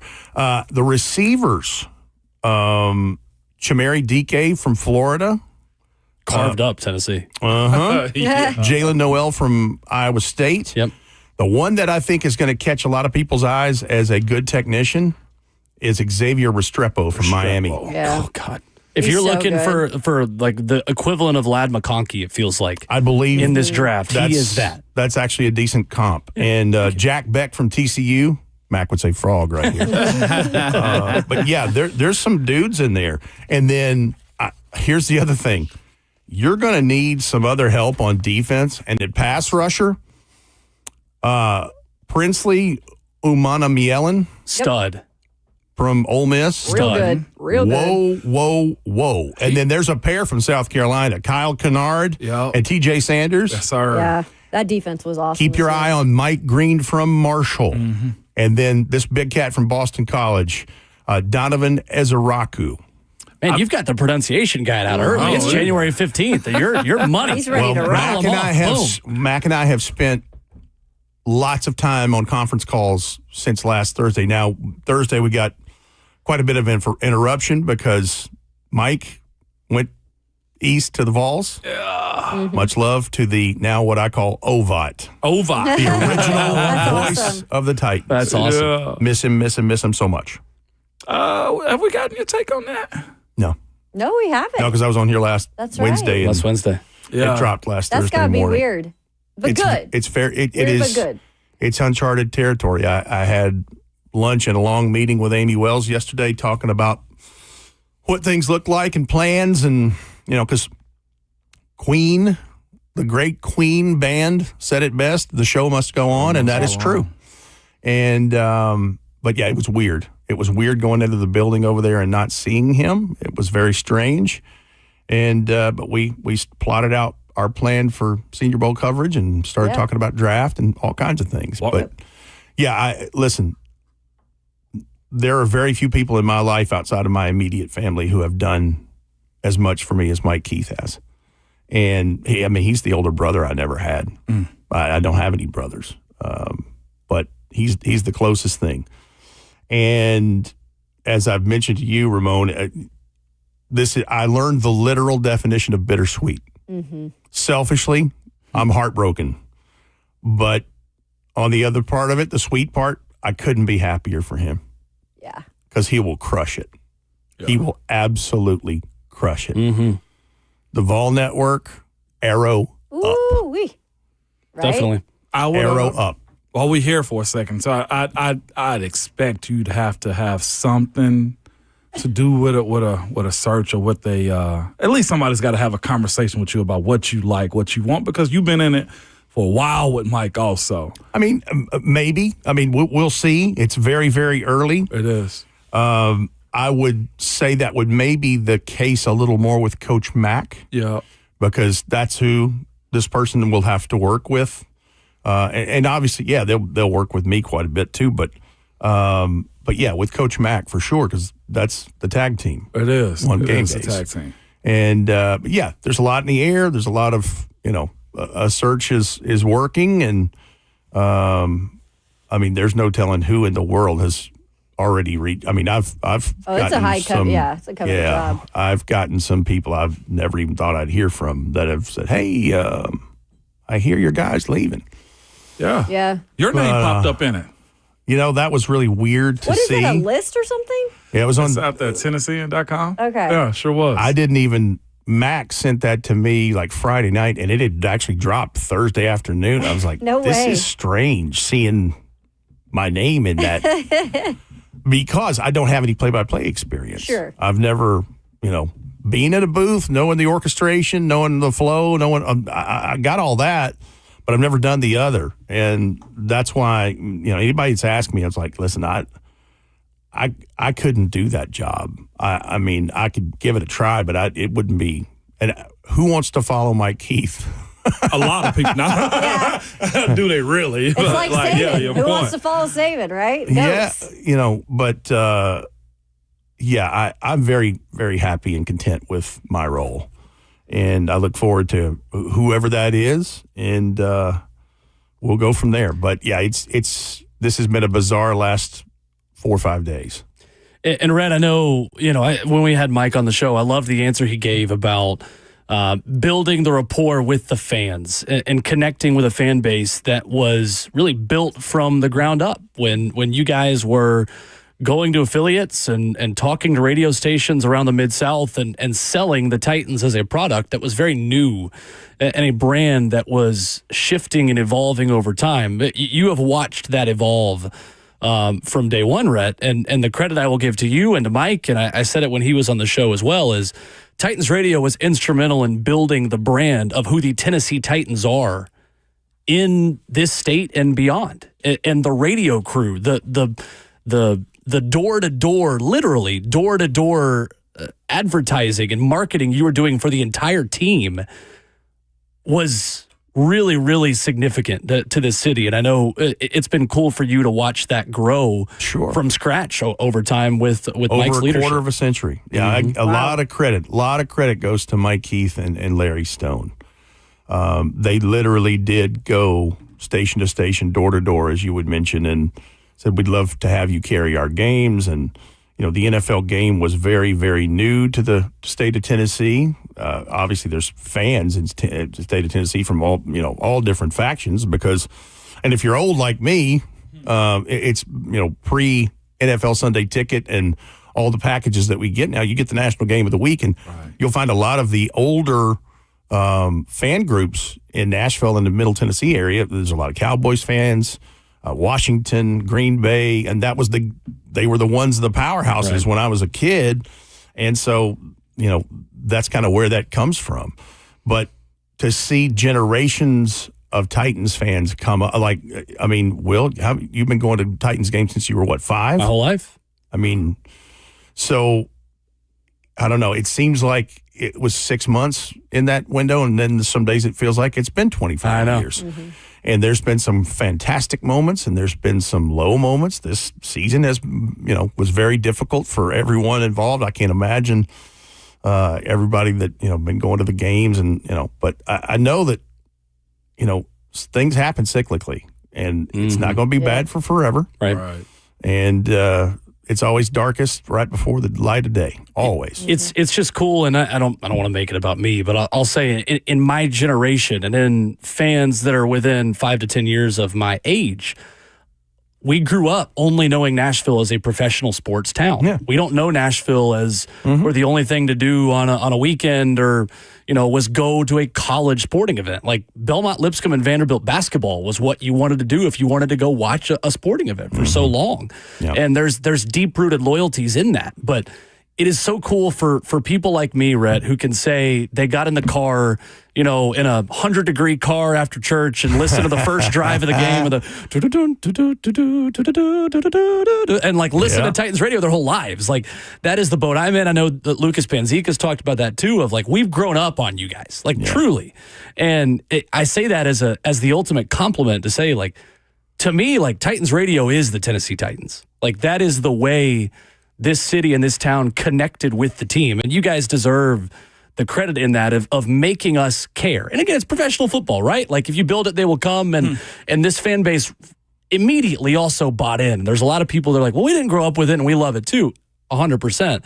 For a lot of us, like you guys helped make it cool. And I have so much respect for that. Well, you're kind to say that. And Mike Keith gets so much of that credit because he's as nice and a genuine a person as you would, we've met people, let's say don't meet your heroes, like he's that. You That's want to meet him Mike Keith. off the, yeah, 100%. But he has such a masterful job of relaying information, telling the story, setting it up, resetting it, pitching it to Mac, getting down to the sideline to you. Right. Like, and obviously radio, you have to paint the picture because we don't have a visual per se like television, but he's inviting. And I'm so blessed that I got to work with him as long as I did. And for all the fans that, I listen while I'm milking cows in the barn. I have a dairy farm. All the time. You've heard that. I work construction or I'm, whatever. Trucker. And let me the other thing too. We have a group of fans that are sight challenged and cannot see the game. Yeah, and, seriously. And I think about them a lot and all the kind things they've said over the years. And that's just all we try to do is just try to bring the story of the Tennessee Titans and the guys that wear those jerseys with the nameplates because they're people like we are. Totally. The peak to me, seeing Mike Keith, didn't realize that it was close to the end for him at the time too, was the Jacksonville. And like walking into the stadium moment, remember that one? I do. I'll keep it clean, but we can't say that here. But the guy was very excited to see Mike. I can say one of them. Bert, you ready? Just in case I slip right here. Okay, go for it. Mike Keith walks into the stadium. We're doing our security check-in, and like Rhett said, and Will just alluded to, like Mike Keith and Titans Radio is not just hey, trip's right. No, you're part of somebody's life. And this dude who's in Jacksonville workers apparel inside of the stadium. Mike Keith fist bumps him, walk past him. I'm behind Mike Keith. And as Mike Keith's walking, I'm hearing the dude exchange formalities with people. And that dude went, damn, that's Mike Keith, god dang it. And I was just like, I missed it. It was hype. I was just like, oh my so God. He wasn't had a Titans shirt on underneath his. He was working the game day. He was one of the game day workers. And we laughed so good about it. And it was just like, I told Mike, it was a black dude too. I was just like, Mike, you good in any hood in Jacksonville. You hear me? And Mike just laughed, just doing his thing. And you don't, to your point, realize it's radio. And I know the color television does everything for a lot of people, but it's people that tune in and understood how important Mike is to building what the Titans brand, help build it, and what Titans radio is. No, he's been a fantastic ambassador. And that's the thing that makes it such a natural fit, not just because of his previous work on the Vol Network with John Ward and all those guys, but he's ambassador. He's a great son of the state of Tennessee. Sure. He's, he is, when I think of Tennessee and ambassadors of Tennessee, he is one of them. Mm-hmm. He absolutely is. And you're right. That guy, you would have thought Kendrick Lamar or Drake walked by. He was fired up. He was just, eyes got big. I'm Damn, that's Mike Keith. I'm 6'6", but that day Mike was 7 foot tall to that guy. Absolutely. Legitimate awesome. Basket tender in the paint, man. That's right. That's awesome. Rhett Bryan in studio with us on this Wednesday morning. Only the beginning of draft prep with the executive producer of Titans Radio here with us. Good to see you, Rhett. Good to see y'all. First, we've taken a quick first pass through 220 guys, all the dudes at the Senior Bowl, and we'll start digging deeper. But I've just got some nice, I was able to give you a little something here, and we'll get more as, we get closer to it. It'll be here before you know it. It's April 24th through 26th, Green Bay, Wisconsin. It's going to be Lap wild in its between own them right. too, GM. Yeah. And then obviously, Who are you going to do? the combine, free agency, all of that stuff. This is a year-round deal. 99 days till the NFL draft. 99. Robert Walsh tells me in my ear. 4. Coming up, Inky Johnson, Midweek Motivation. We'll wrap up the show. Plus, a very interesting story. Carson Beck, of course, entered the transfer portal. A report has come out this morning about the second team to call him after Georgia. And it's a team you are definitely not going to expect. That's next.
Wrapping up the show this morning on RKW 104.5 The Zone. Inky Johnson, Midweek Motivation, coming up in just a moment.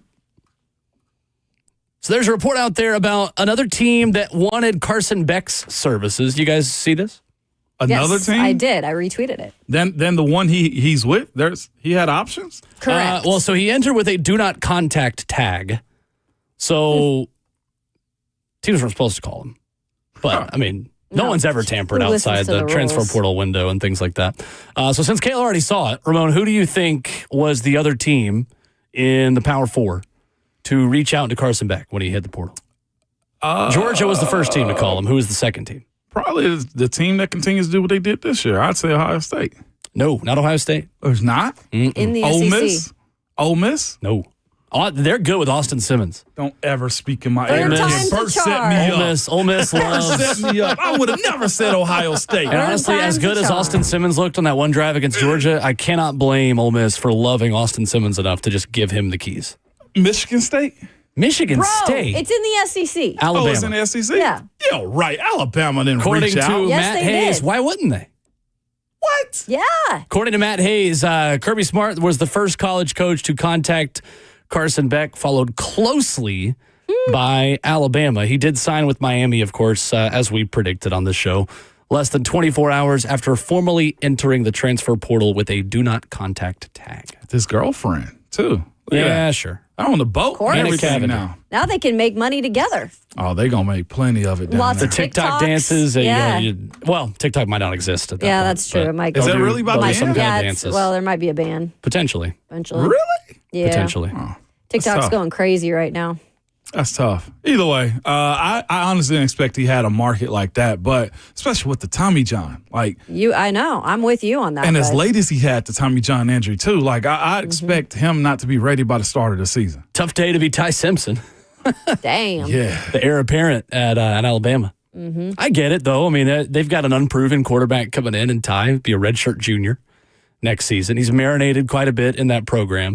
Keelan Russell is the guy I think is really intriguing at Alabama, because if they have an untenable quarterback situation and Ty Simpson doesn't, just take that job and run with it, they got a 5-star sitting there in Keelan Russell. And that dude, by all accounts, is legit. Texas high school stud, completed 72% of his passes, 38 tutties, 3 interceptions in a high classification in Texas. Yeah. Not bad.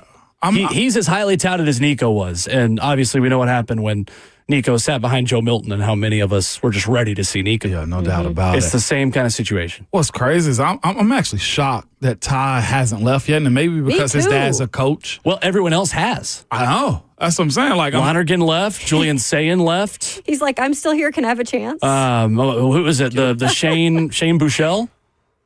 yeah. The Notre Dame guy literally went back to lacrosse. He left. Oh, I would have been gone. Yeah, I mean, like, it is crazy. He is the one that stayed. But you're 100% right. Coach's kid is the only thing that I can think of is, hey, we're going to Probably. commit to what we said we were going to do. And, of course, getting an Alabama degree. I mean, there's that part of it, too. Y'all, he can always go on. You laugh at that. Yeah. He's an okay, alum, whatever yeah, that's Because worth. all those student athletes are going there for the Alabama degree, the Alabama diploma. degree, baby. Well, hell, if you're a 5-star and you haven't played yet, you might as well just commit to class and Yeah. coaching. Like, that's the way I look at it. Like, commit to class and coaching. Like, this isn't Brian Robinson 2.0 to me. Like, Brian Robinson was a running back that had to wait his turn, and he finally got it. Quarterbacks who are 5-stars do not wait. No. So he's probably about to be a player coach at this point. Man, that's a lot of It's- wasted time. It's interesting because the last guy to really be in a highly touted situation like this was Miller Moss at USC, who got benched by the end of last season and is now at Louisville. So it didn't work out for He was him. Let's supposed to see be if it the works next out big for thing. Ty Simpson. But I want to say Ty was, I think, more highly touted coming out of high school than Miller Moss was, to be fair as well. I just think if you're not playing at this point, up to this point, I don't think you're the guy. Yeah, he's Really doing don't. it the old way. Oh, man, he was sitting behind a Heisman candidate. Like, this is what we want from players, It right? is. Stick it out. Stay in a situation you like. I'm just shocked. That's all. I'm saying for his benefit in this day and age, you're exactly right, because I don't think it benefits you. Nah. That's all I'm saying. Well, he's the guy. He is the guy right now. Braden, I guess, is an Alabama fan. Said most Bama fans don't want him starting next year. Yeah, I know. Yeah. Oh yeah. Yeah. That is the show, and that is your Wednesday morning. Coming up, Coach Dave McGinnis, Thursday 3. We have had a standings change in the Thursday 3. Oh, have we? We have. Dang. Bert and I on top. Kayla and Ramon tied 30-30. Something that did not happen in the NFL this year. Worst to first in any division. I pulled it off. So Well, we we're only not have done yet. we only have 2 weeks left. So this week we have to pick the only 3 games that are available. Well, no, that's not true. You don't want to do the Pro Bowl? Well, no, we have 3 weeks left. Yeah, we have 3 weeks. We have to do Super Bowl, Pro Bowl. So we have 3 weeks left. We have one more week where we can pick the games that we pick. And then we it's do only props. conference championship games and props and Super Bowl. So Y'all got a 1-game lead? yeah. Bert and I are both 31-29, and you guys are both 30-30. Yeah, wasn't moaning first for like 8 weeks. was. Did Wrapping he choke up the this show. away? We are out of time. Inky I know how to Johnson, win. Kinda midweek like Sam Darnold's motivation. Midweek motivation right now from Inky. Greatness is in the details. That's your character, right? Like when I help coach and